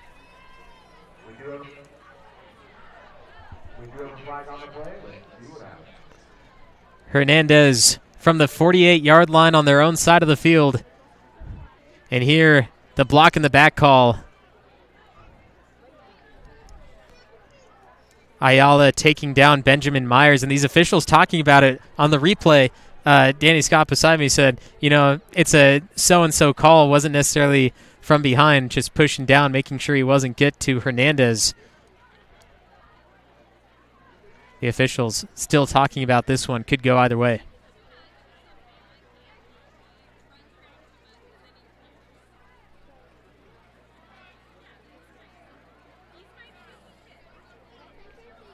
Blindside block is actually what they're going to call. That is a personal foul. Helmet to helmet contact. Replace the ball at the Calaveras. With that penalty, puts it at the 22-yard line. Calaveras gets there first, moves the ball to the high red zone to start the second half.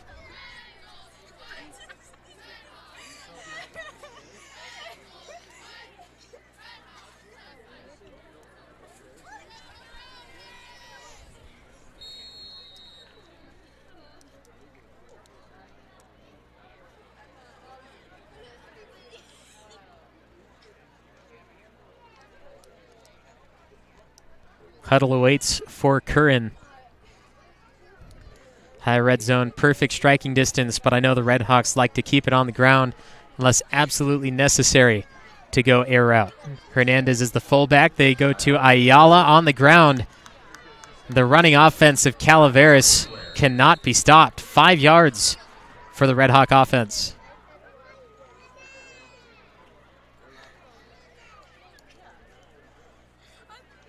Slips one, slips a second, and it takes 3 different Bears. Kyle Hamilton, part of that stop. Calaveras will push out options with Grant Emerson at the top of your screen and Dervin Ellis on the left side. Flag comes into the middle with the carry by Hernandez.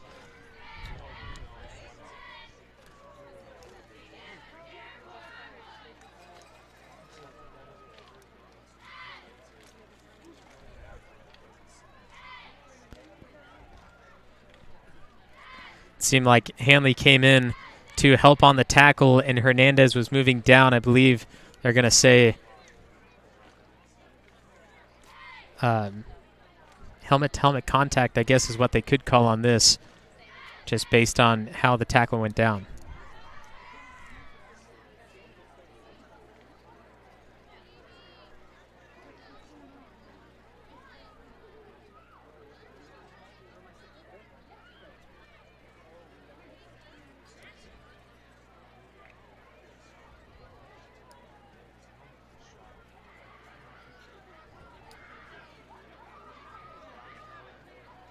Actually, this goes against Calaveras. I thought this possibly could have gone against Summerville, but it goes against Calaveras, so push them back even farther. To the 30 is where they place the ball.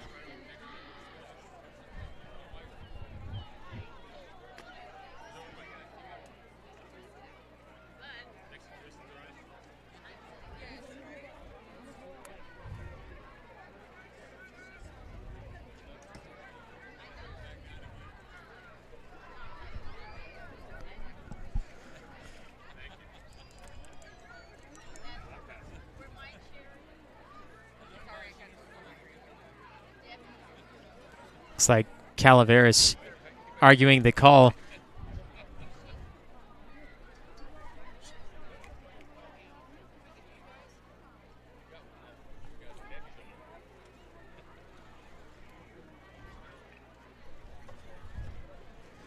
We'll see this play one more time, see if we can pinpoint it. Danny Scott will be joining me for the varsity game, sitting beside me. We'll see what he thinks about it. There's a running play for Hernandez, who's done a lot of the running for Calaveras. Number 7, first man in the eye. He comes down, and I saw Hanley there kind of hit the helmet of Hernandez, but Danny Scott's saying it's the way he dove down and led with his helmet. Leading with the crown of the helmet, so Calaveras coach doesn't like this call.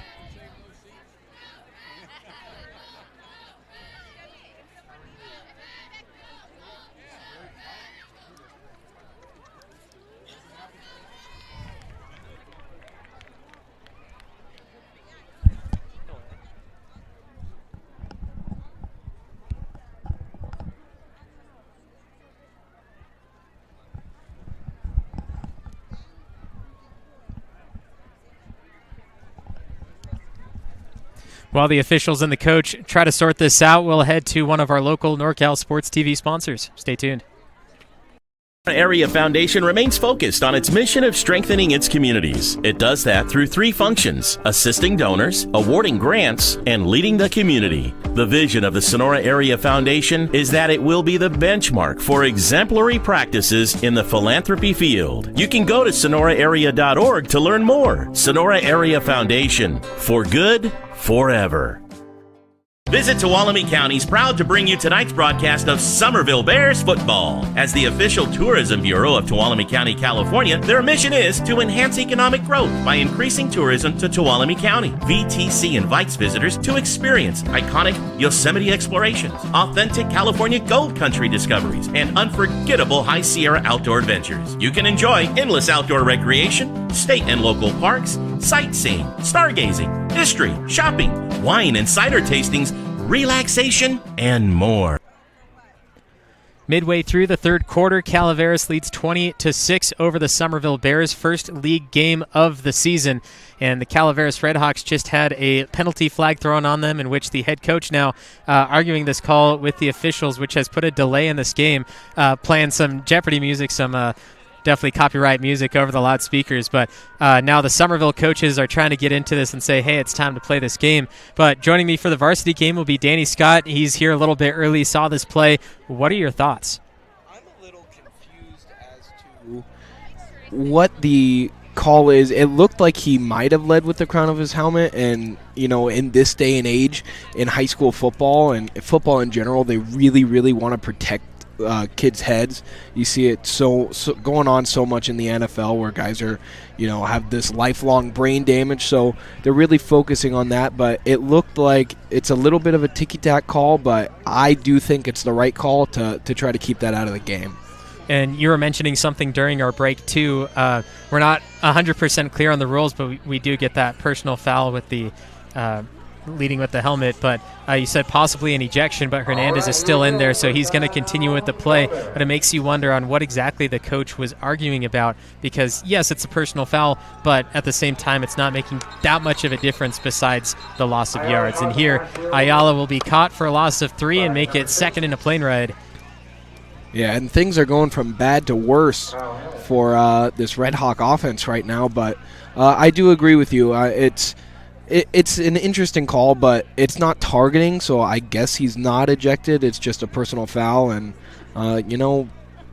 that's the reality of football that we're facing in today's day and age. Once again, Danny will be joining me for the varsity game as well as the rest of this junior varsity matchup. Join us for that varsity game as it's homecoming here in Tuolumne, and Ayala stopped again for a loss of yards. Third and a trip to Cancun now is what we're at. A great play there from number 58, Rafferty. Is that? Sorry. Rafferty. I did not fully prepare for this game. Wasn't expecting to do it, but hey, it's free football, so I'm here for it. But a great play there, setting the edge, stopping him from getting going, because he had a lot of green grass, it looked like, on the outside. Maybe one, maximum 2 men to beat before he got all the way down towards that black turf. Calaveras has only been stopped on third down twice in this game. One, they got to fourth down in an inch, and then they were able to convert that one. The other one, not able to do so. They were forced to punt, in which Summerville was able to start at the 10-yard line from that positioning. So here it's third and, 5, 10, 15, 20, nearly 30 yards for Calaveras, and they want to think this next play through. Colorado Septic Service Incorporated. Full-service septic installation, maintenance, and repair. With over 25 years experience serving the needs of Tuolumne, Calaveras, and Mono counties, Sean Dar and the El Dorado Septic team are your trusted name in local quality septic services. Go to eldoradoseptic.com. That's eldoradoseptic.com. Service done right.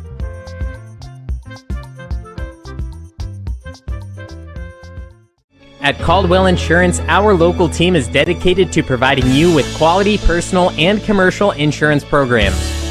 Whether it's for your home, autos, farm, or business, our professional team of agents can find the best protection at a competitive price. It's our family-owned and operated agency that will provide you and your loved ones protection under our roof. Give us a call at 209-532-5102 or visit our website at caldwell-insurance.com. Third and 26 for the Calaveras Redhawks. They're up by 14 points midway through the third quarter, and here trying to get that third down conversion and keep themselves in a large lead over Summerville in this Motherlode League matchup. I'm Levi Flores, the voice of choice, and by my side joining me for the second half is Danny Scott. Here's Curran throwing to Ayala. He got it off in time, and he has a little bit of room to run. Not enough for the first down, but got a decent amount of yards. It's going to be 4th and long anyway. 4th and a country mile coming up.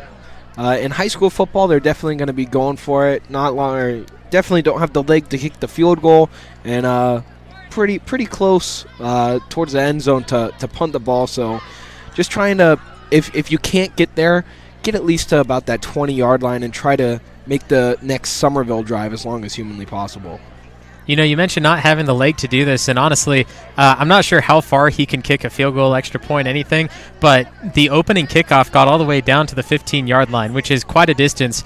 I know they're probably not going to do this here just for the sake of maybe missing it, but they're going to turn it over on downs anyway and make it 1st and 10 for Summerville, about the 25.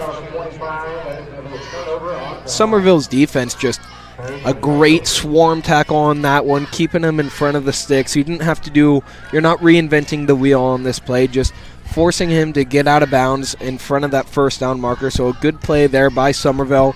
And now you get the ball back with a chance to try to make it a one-score game again.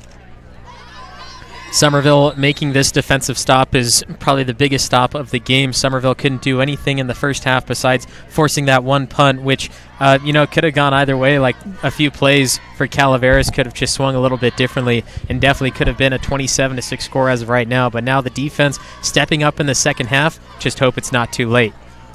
Of course, the defense isn't the focus right now, though. It's the offense and Evan Roberson, the quarterback. He's in the gun. Rogers from left to right will wrap around. He gets a decent hole, puts his shoulder down, and gets a first. I love that run from Rogers there. He just puts his head down, grit and grinds after he gets hit by, he's probably dragging 3-4 Calaveras defenders on that. So a great run there to pick up a new fresh set of downs.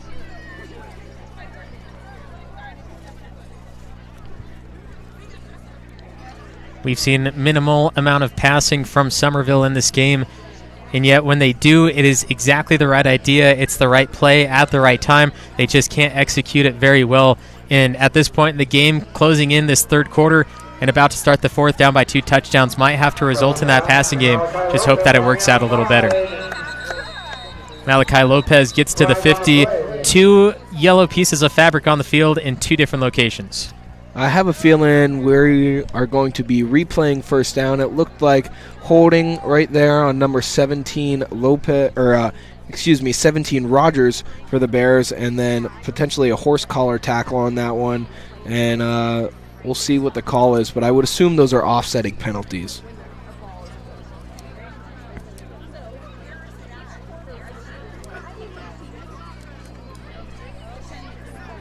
There's the block in the back against Summerville.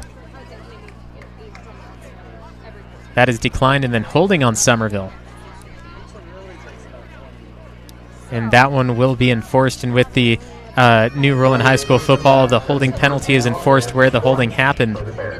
And it was near the line of scrimmage anyway, so 10 yards back from that point, Summerville has 1st and 20 ahead of them. Well, I was wrong about the offsetting penalties, but we are replaying first down here, so we'll see what this Bears offense can do, and 1st and pretty darn long here.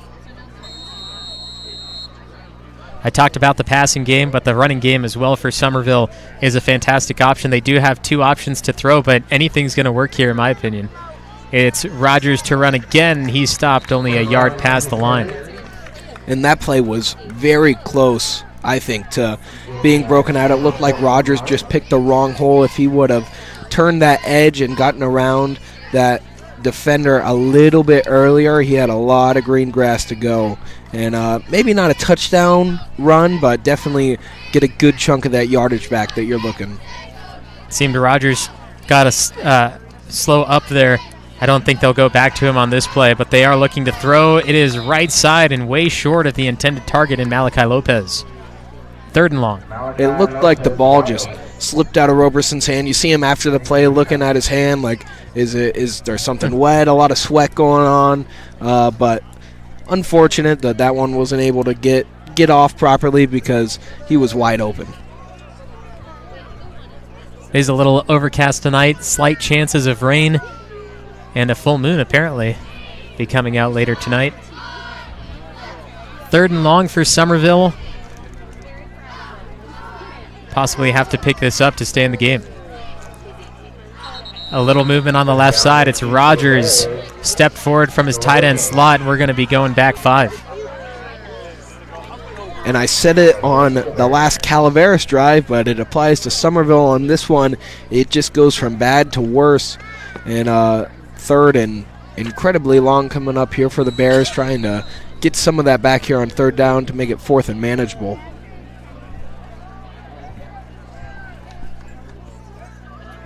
Hanley at the bottom of the screen. Rogers on the left side slot. Lopez, the top of your screen. Roberson looking at the one-on-one with Hanley. He's going to go right side instead. There's 2 options. It is caught by the defense, intercepted. Enrique Hernandez, the sophomore running back, count him as a corner in this one. Brings it down for the Red Hawks and brings it right back into control for Calaveras. A great play there from Hernandez, going up and high pointing that, taking it away from the Bears receiver.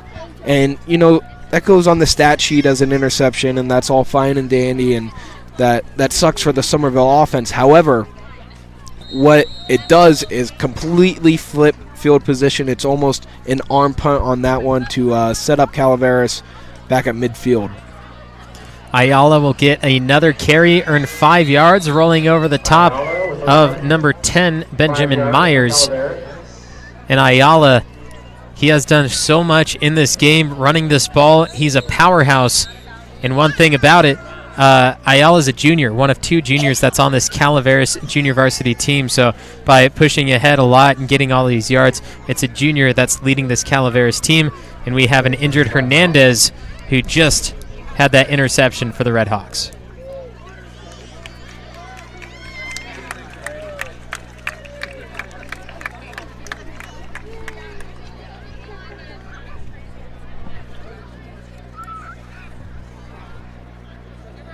Now losing Hernandez, if he does go out and not return, could be big for Summerville. Of course, you don't want to see kids hurt. It looks like he might just be cramping, but it's a bad one, Danny. Yeah, I would almost guarantee that's a cramp. I know that all too well from my playing days. You know, you're playing both sides of the football, going hard every single play. It's bound to happen. It happens to everyone. Looks like they're bringing him over some water. Hopefully they got some mustard or pickle juice down on the sideline to kind of ease that pain, because it's not fun for anyone. Or mustard and pickle juice. That would be quite the combination. I think that puts the end to all cramps humanly possible if you combine them both. If you're the first to drink a glass of mustard and pickle juice, you win homecoming queen. That's what we'll see at the varsity halftime. We will see the crowning of the homecoming queen at the varsity half, but they don't have to drink a massive pile of vinegar, that's for sure. It would help their chances, though. In my opinion, I'd vote for them if they can get that down. 2nd and 5 for Calaveras. Losing Hernandez is big. They still have Ayala back there, and they've ran with other options, Colton Ray being one of them, and he'll be on the left side of Curran. They go straight to Ray, but he's hit in the backfield. He does get back to the line of scrimmage, which is kind of shocking because Kyle Hamilton just earned the spot in the backfield almost before the ball was snapped. Yeah, a great play there, coming out of the corner position, getting all the way down there and making a good play to stop that play before it really got a chance to get going. Summerville again looking to make the stop on 3rd down. Down 14 points, under a minute left in the 3rd. Not a lot of time for Summerville to come back. Junior varsity games run really fast, especially with the lack of passing that both teams have gone at. From the offset eye, they go back to Ayala. Ayala splits past the first, gets the first. And now Calaveras sets themselves up once again with a 1st down. And that's just the Calaveras offense. They've been running it for so many years. They'll pick you apart for these 2, 3, 4-yard runs, and then they'll break one off for 20. And it feels like it's been happening for as long as I can remember in the Mother Lode League. And it's very, very difficult to stop unless you have athletes that are just better than theirs. This is going to be the end of quarter number 3, so the final 10 minutes with a 14-point difference. Calaveras Redhawks junior varsity squad looking to get Week 1 victory in league. Tree Service is here tonight to bring you Bears football. They specialize in comprehensive tree maintenance and removal. The skilled arborists and staff at Nate's Tree Service have over 30 years experience serving residential and commercial clients in Amador, Calaveras, Tuolumne, and Mariposa counties. They bring their unique understanding of the trees of the western slope of the Sierra to a wide range of tasks related to tree health, maintenance, and removal. Sierra Pacific is proud to support Summerville Bears football. At Sierra Pacific Industries, we understand our greatest strength is the people who choose to build a career with us. We offer many opportunities for personal and professional growth, from entry-level to skilled trades, from truck drivers to sales managers, from foresters to engineers. Become one of our valued team members as part of a growing third-generation family-owned forest products company.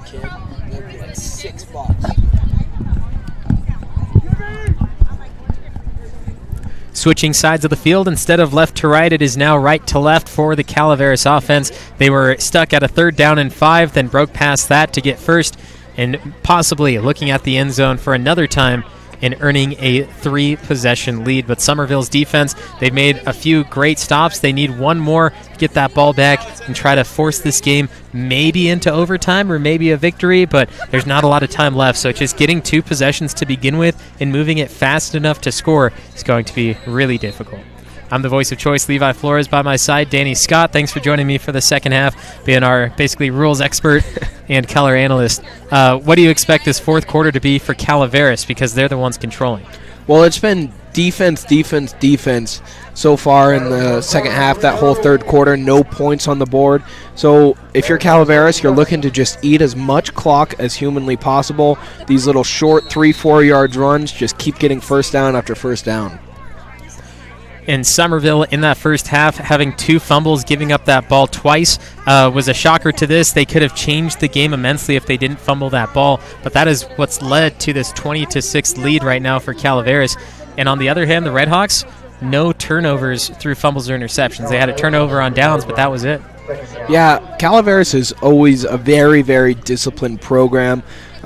Whether it's the youth program all the way up through varsity football at the high school level, they're very disciplined, try not to turn the ball over, really focus on that ball control. What a spin move by Ayala. 5 yards, 6 yards is what they give him. And going back to what I just said, just get those, 5-6 yard, 3 to 6 yard runs right in there. You're not trying to necessarily put it in the end zone right away. Eat a lot of this clock. Try to get it down to about 7 minutes before you hand the ball back to Summerville. Ayala running that ball. He had the spin move, then he stiff-armed a player, but then they also had a grasp of the jersey. And a lot of the times in the NFL and the higher leagues, they wear the tightest jerseys possible so that none of that jersey can be grabbed at all. But here at the high school level, it's a little different. Ball comes loose, and Calaveras jumps on it at the 25. Nathan Kavanaugh, the sophomore, able to sniff the ball out and get there before anyone else, but you see it was forced by Malachi Fromm, the freshman. Summerville just couldn't quite get there. And that was almost broadcaster's jinx if I've ever seen it. We're talking about how disciplined Calaveras is with the football, and instantly a ball pops out. But a good play there by number 55, Kavanaugh, to jump on that and keep the ball in the Red Hawk hands. And just to be clear, you were the one talking about them being so disciplined. I didn't do that. I would never wish an interception upon Calaveras. 20-6, Calaveras looking really good in the high red zone right now. Anytime they get this close, it's pretty much bound to find the end zone.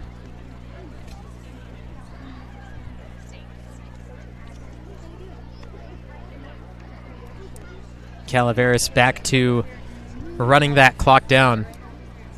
2nd and 7.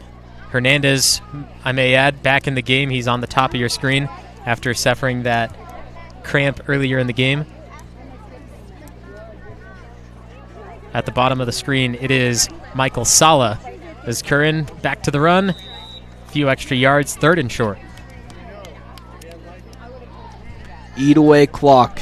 Eat away clock. That's exactly what Calaveras is doing, getting down near that 7-minute mark here in the fourth quarter, just trying to limit the amount of possessions that Summerville is going to have for the rest of this game and go up by 3 scores here, starting to get very late.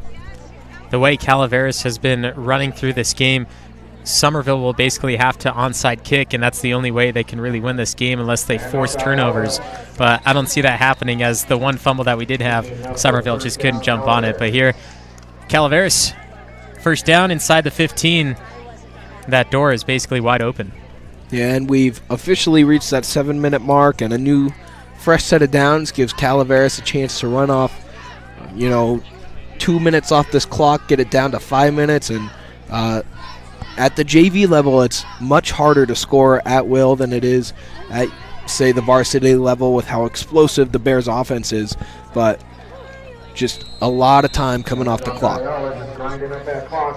Ayala carries for only a yard. It's too little too late for the Summerville defense.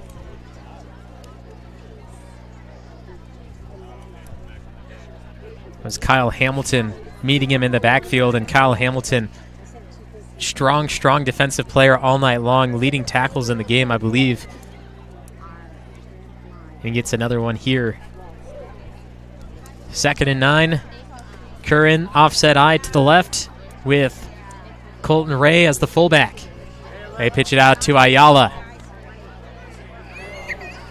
Drop down, and he will almost lose the yard he had just gained, but it is still 3rd and 9. It looks like we got an injured Bear down there. Can't tell the number from here. It's number 19, Ashton Harden, the freshman defensive back, and very slow to get up. Coach is going over to help him. 20-6, Calaveras leads Summerville as the training staff goes over to help. Bears fans, Nate Solon Mower is pleased to support tonight's Bears football broadcast. They're your go-to retailer when you need a steel project to do the job, at home or at work. Visit their store, where friendly, knowledgeable staff will assist you in finding the right steel for the job, whether it's a chainsaw, blower, trimmer, pressure washer, or anything in between. Nate's Solid Mower on Longeway Road in Sonora. Benton Roberson CPA's passion is helping people achieve business success and financial independence. While we certainly provide traditional accounting services such as tax preparation, payroll, and bookkeeping, we also offer a variety of advisory services to help with business planning, Social Security decisions, income and asset growth, tax efficiency, and much more. Benton Roberson CPAs is here to help our clients achieve their goals through a generational relationship and wealth building. We hope to see you soon. Counties. Ashton Harden, the injured Bear, walking off the field. It's good to see him get up on his own power. Not exactly sure what went wrong there, but he was part of the help to make the stop, and now it's 3rd and 9. Calaveras has been phenomenal on 3rd down conversions, but this distance so close to the end zone, that goal line defense may have something to say about it.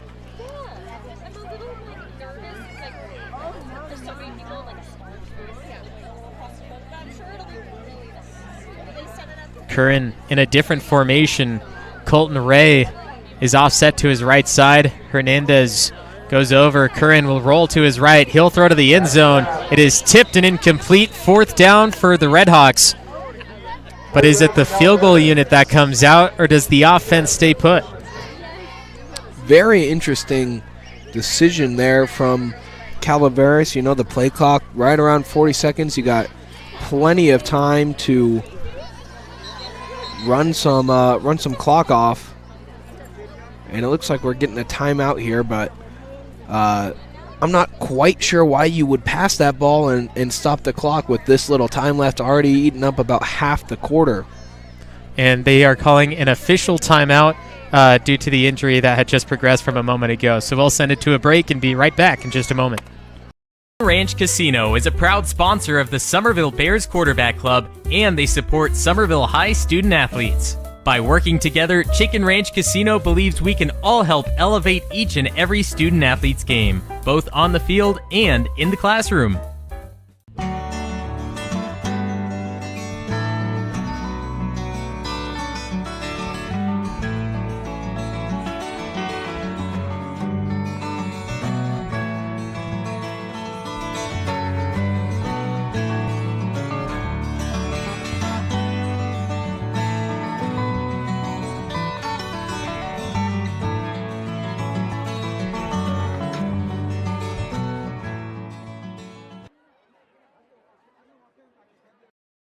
Lupo. It's a name synonymous with real estate in Tuolumne County and has been for more than 30 years. The latest member of the Lupo family to join the Tuolumne County real estate family is Leanne Lupo at Keller Williams Agency. Leanne is a Tuolumne County native and knows how special the place we call home is. A hard worker who truly cares about her clients. Leanne is a special talent. And Leanne is a Summerville High School graduate and huge Bear supporter, so give her a call and see what she can do to help you. If you see her around town, please thank her for helping to make tonight's live stream possible. Hello, Bears fans. The Bears Quarterback Club is excited to help bring you Bears football live streamed into your home or your device. Enjoy all the Bears football action on this TV quality broadcast. This is our way of saying thank you to the Bears community for all the support through the years. On behalf of the Bears Quarterback Club, thank you for watching and supporting Bears football. Enjoy the game.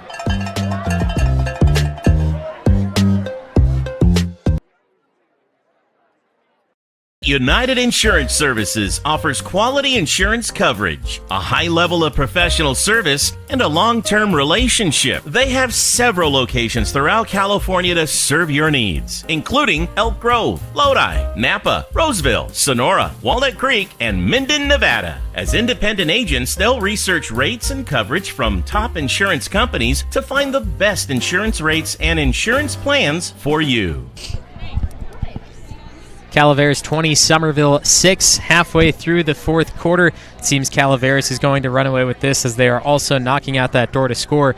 And the reason for the break, we thought possibly it was the injury that had just occurred on Ashton Harden of Summerville, but instead it was on the Calaveras side. We don't exactly know what happened. We can't give an update. We don't know an update. But right now, Calaveras player being tended to on the sideline, and we will get set to continue this fourth quarter of play on 4th and 9. For Calaveras. Yeah, it looks like the officials are still talking something over. Don't know if we're quite ready to get going, but scary injury anytime you see a stretcher get brought out, so hopefully that young man's okay. Don't know who it is, but as we find out more, we'll definitely pass along some updates. At the end of this current game, we will have the cheerleaders out on the field. They'll do their routine. As during the varsity game, all the homecoming festivities, homecoming queen will be announced, and so much more. So, varsity game, you can join myself, Levi Flores, the voice of choice, and Danny Scott is joining me now for that game. It should be a good one. Motherlode League play starting up tonight, and we have Calaveras exiting the field again. It seems the officials will wait until they get official call, and the stretcher is nowhere near the field. So 20-6 is where we still stand, in Calaveras in the face of a victory. Bear fans, Boyer Construction is proud to help bring you tonight's broadcast of Summerville Bears football. For over 30 years, they've proudly served our communities with an uncompromising commitment to quality, integrity, and client satisfaction. They are meticulous and still believe in the value of handshakes. And they ensure that you get the experience you deserve. Thank you for watching and supporting Bears football. Enjoy the game. The Motherlode League, 8 years, 6 teams, and 1 Motherlode League title. And right now, well, it's the start of the Motherlode League season. Calaveras, Summerville, Argonaut, Sonora, and unfortunately Bret Hart does not have a team this year. Amador does, and they are playing Woodland Christian tomorrow night, not tonight. So if you're an Amador fan, that game will be tomorrow in Amador. But Argonaut at Sonora for their homecoming, Calaveras here in Tuolumne for Summerville's homecoming, trying to fight for that one last Motherlode League title with these final 5 teams. Yeah, it's kind of sad that the Motherlode League's not going away, but the Motherlode League as we know it right now is going away, with Amador and Argonaut conjoining into one school, and Sonora heading to the TVL. A couple new teams coming in next year, so the kind of last final hoorah for these schools playing each other. Summerville and Calaveras will continue to play each other in the Motherlode League, but fun one here, and official start of Motherlode League play. It doesn't get much better. Summerville, looking at their preseason, their non-league games, phenomenal efforts, phenomenal play. The best team that they played was Dos Palos, but one of the coaches, we'll get into this in varsity, of course, but one of the coaches yesterday at practice was telling me Calaveras is going to be the best team we play since Dos Palos, and I'm excited for this game tonight because Calaveras is starting to peak in their season. They're on a 2-game winning streak, and this is the varsity level, of course, and they want to continue that to 3, and of course continue that just through league as it continues in and of itself. They right now stand at number 4 in the league behind Sonora, Summerville, and Amador, but that doesn't mean that they can still still win the league title. They still have a good of a chance as everyone else.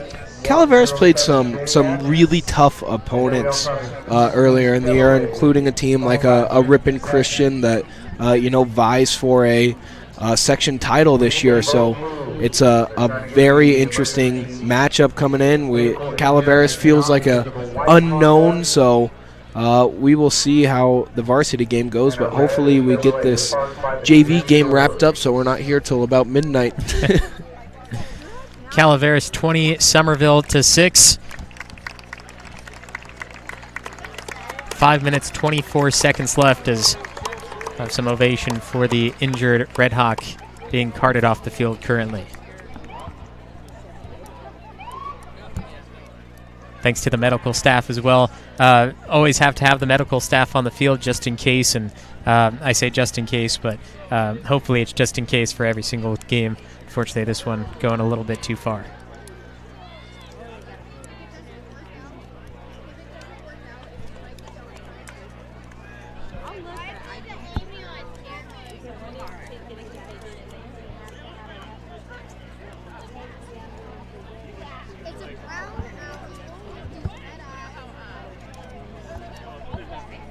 Both teams retake the field after the injury. Calaveras, it's 4th and 9 for them. They need to get to the 4 if they want to continue this drive or just find the end zone.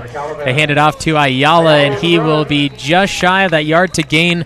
Turn it over on downs, and Summerville will have the length of the field to go with just over 5 minutes to play, and then they need to do it again after that if they want a chance at a victory.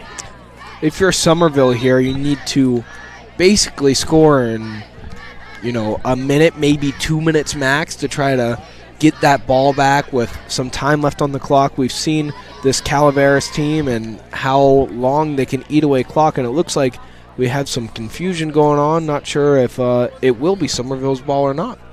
It was 4th down and 9. We knew that from the beginning through all these different things, and he was well short of that line. We see the marker on the opposite side of the field, 2.5 yards short, and finally the officials do point towards Summerville's side, as they should.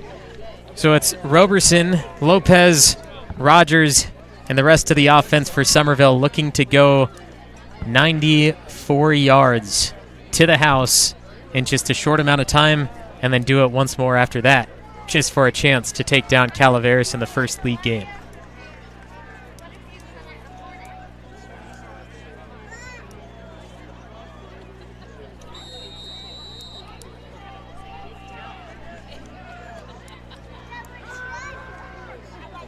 Lopez lost it again.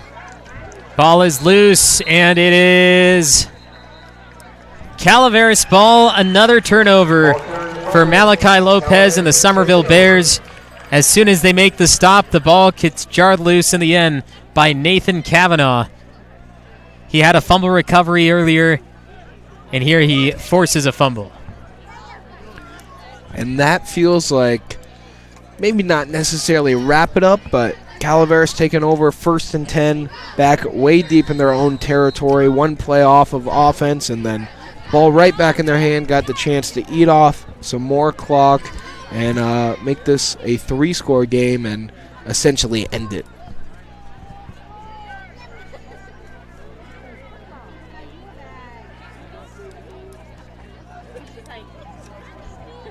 Ayala gets 2 yards and keep the clock running. 1 yard gain by Concoran.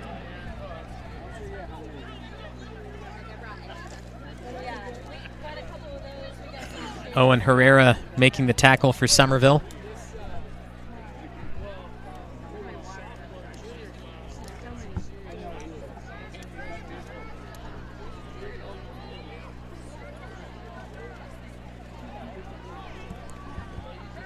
Split backs for Curran.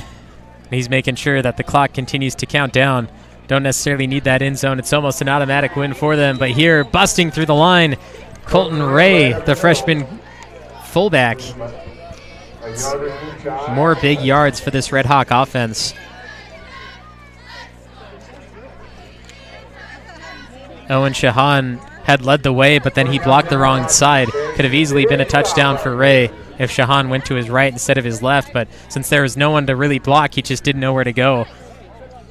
And now it's at the 2-yard line for 3rd and 1.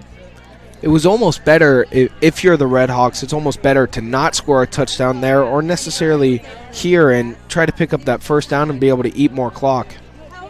The Bears will get a stop at the goal line and force 4th and short. The outcome is almost inevitable at this point, but of course Summerville wants to try their best in every single way possible, and that includes calling timeouts for 4th and short. 3 minutes, 5 seconds left. Summerville will try to make another stop here. Hello, Bears fans. Black Oak Casino Resort is very proud to help bring you tonight's live streaming of the Summerville Bears football game. If you haven't been to Black Oak Casino Resort recently, now is the time to come by and check us out. Whether you enjoy the entertainment at Willow Creek Lounge, the 5-star RV park, the beautiful Black Oak Hotel and Conference Center, the bowling alley and family fun center, all the games our casino offers, or the fine dining at Seven Sisters Restaurant, it's all there waiting for you. Thank you for watching and supporting Bears football. Enjoy the game. Because that's required. 4th and 1 for Calaveras. Summerville had just called the timeout in hopes to stop Calaveras and get this ball back after they had just fumbled. They sure allowed time off the clock, but Summerville's not out of this yet until Calaveras probably finds the end zone here. You never want to count a team out of the game with 3 minutes. Not a lot of time, but they can certainly score twice. 3 times is asking a lot. Definitely. With 3 minutes left in the game, it feels all but inevitable right now, so Calaveras looking to pick up the first down or a touchdown, and it looks like he is stopped behind the line. That is number 23, Owen Herrera, for the second time this drive, forcing the stop on Calaveras. It was a quarterback keep by Cohen Curran. He bounced off the line, and pushing that hole defensively was Gage Anderson, and Curran just couldn't go anywhere. So Summerville, well-used timeout, great defense. Now they get this ball back, still only down by 2 possessions instead of 3. Yeah, that was just a wall up front, and he ran straight into it, and he bounced back almost a couple yards, and it sets up Summerville with one final chance with 3 minutes here to go. Roberson goes to the wraparound handoff. It's Rogers. He passes the 15, hit at the 20. He's trying to get past that and down at the 25-yard line. A phenomenal play by the Summerville offense out of the gate. A good play there, and it also gives you a little bit of breathing room. You're backed up on your own 1-yard line, so now you got a little bit of a chance to think and not worry about getting that safety. 2 outs for Roberson on his right. Go back to the pitch game. It is Rogers. He just had the big run for 23 yards, but this time he stopped for a loss of 3. Trying to double dip back into that Rogers Honeywell, but unfortunately he looked a bit tired after that long run and gets swallowed up in the backfield for a loss of a couple. Summerville needs big plays, need to get into the end zone pretty much right now if they want a chance at that second possession.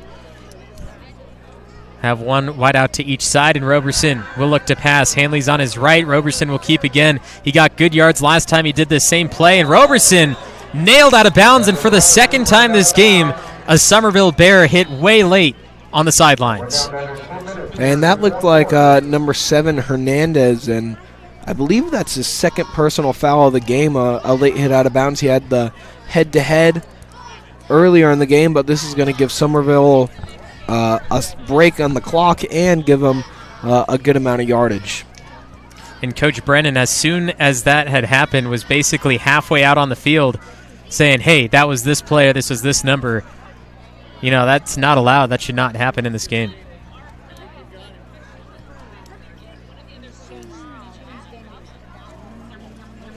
Yeah, it looks like Roberson's all right, though, jogging back out there. He took a bit of a pop on that one. Glad to see him toughen this one out and finishing it off.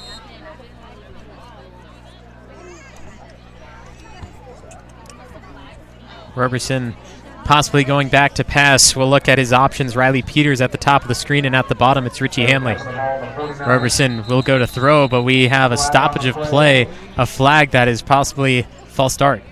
Yeah, it's going to be a false start on that far wide out down there, and just never fully came set, so unfortunate that you got to move him back another 5 yards.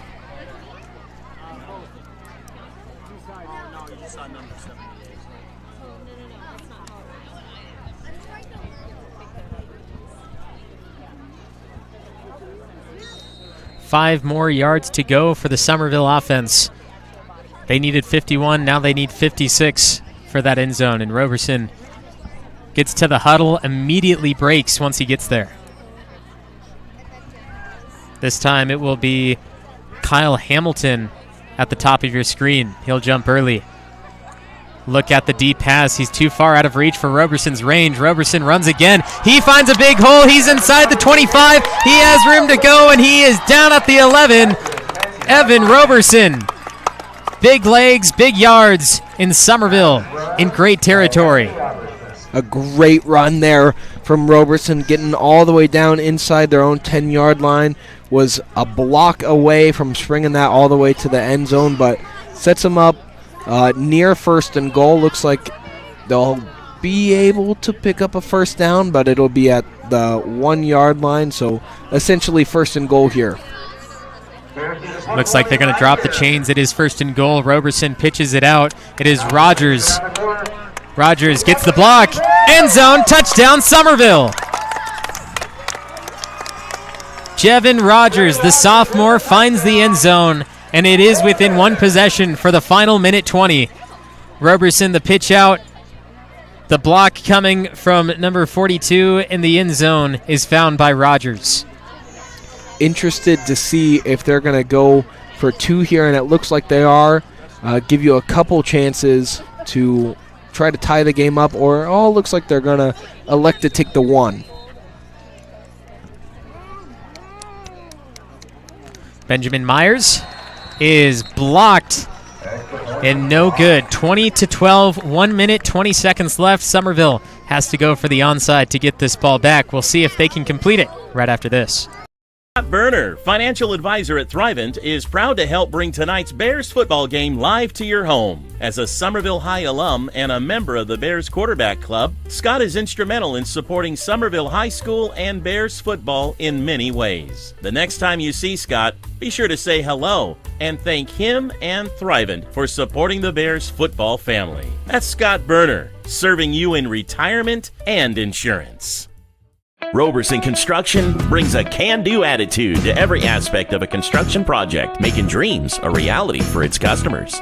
The Roberson team is made up of professionals who know how to make the construction process a positive experience. Roberson Construction focuses on quality and integrity to maximize results and minimize stress. Whatever your construction needs, a remodel, new home, commercial project, consider Roberson Construction. You can find us locally and on Facebook or Instagram. We look forward to listening to you.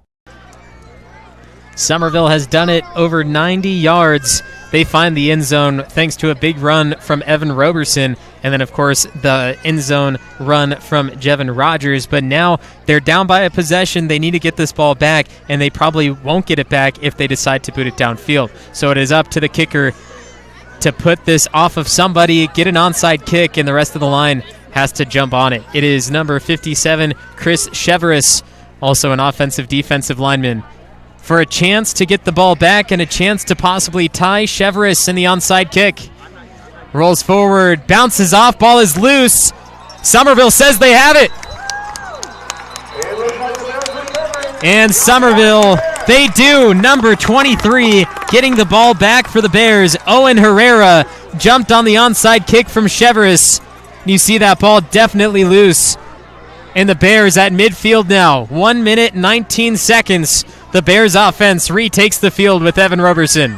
And a great kick there from Chevrolet. And he also goes and lays the hit that knocks the ball loose to give Summerville the chance to recover that. I was trying to tell you pre-snap, look around that 30-yard line for maybe a little pooch kick, them trying to get a little creative, but Chevrolet does it himself essentially and gets the ball back for Summerville with a chance to tie the game up and make this junior varsity game even longer tonight.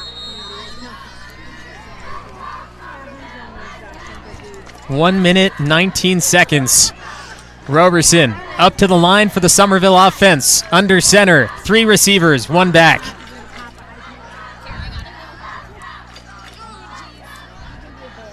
Cutting across, pitching it out to him, looking for the throw over the middle. It's Malachi Lopez, has the reception inside the 40, taken down in bounds at the 35-yard line. They say the ball came loose, but I'm almost positive he was down before.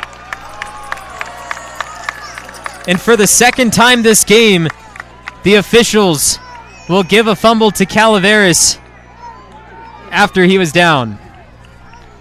Very, very close call, and it looks like they're going to give the ball to Summerville, and that'll just about wrap this up with only 59 seconds here to go. It was almost stripped there.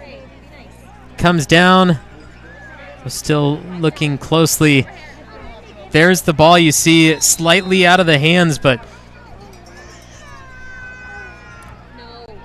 not 100% clear, and they throw that marker back, and now Calaveras, all they have to do is take the knee and count out the last 46 seconds.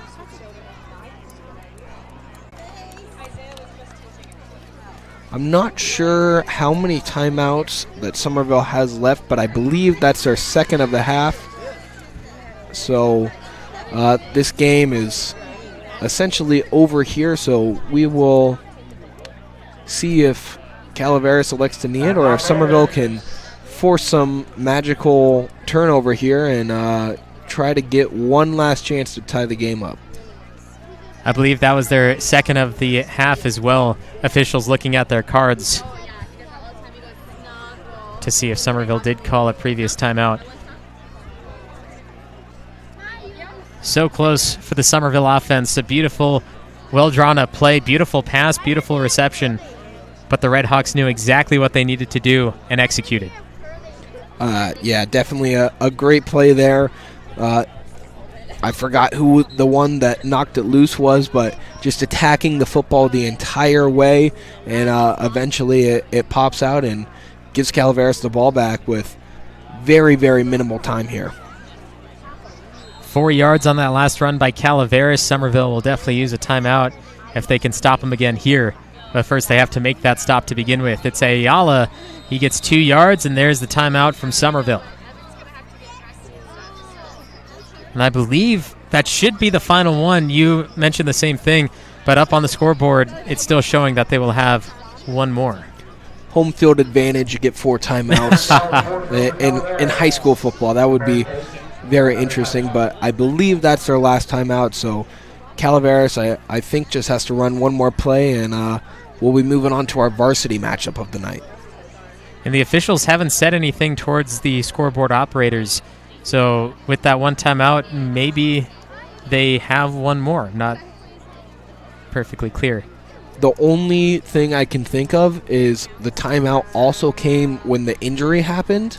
So maybe they made that an official's timeout and gave a timeout back to Summerville, which would leave them with 3 timeouts left, or 1 timeout left right now, rather. But I know they had called a timeout during that play, so they had called the timeout when Calaveras was inside the 5 on 4th down. I do remember that. So I wonder if that became an injury timeout. Knee is taken at the 30. They will run the clock. And Calaveras celebrating like it's a victory, and I believe that will do it. No more timeouts for Summerville, and a Calaveras Red Hawk victory, the junior varsity level.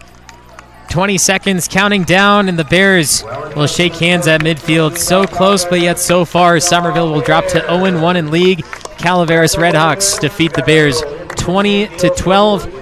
We have the cheerleaders making their way out onto the field. Join us for that here during the junior varsity game. Don't go anywhere quite yet. Once the cheerleaders are over, you can tag along onto the varsity game. And there, myself, the voice of choice, Levi Flores, and Danny Scott will be waiting for you there, and we will have the varsity matchup. It's a late start, but join us nonetheless. Area Foundation remains focused on its mission of strengthening its communities. It does that through 3 functions: assisting donors, awarding grants, and leading the community. The vision of the Sonora Area Foundation is that it will be the benchmark for exemplary practices in the philanthropy field. You can go to sonoraarea.org to learn more.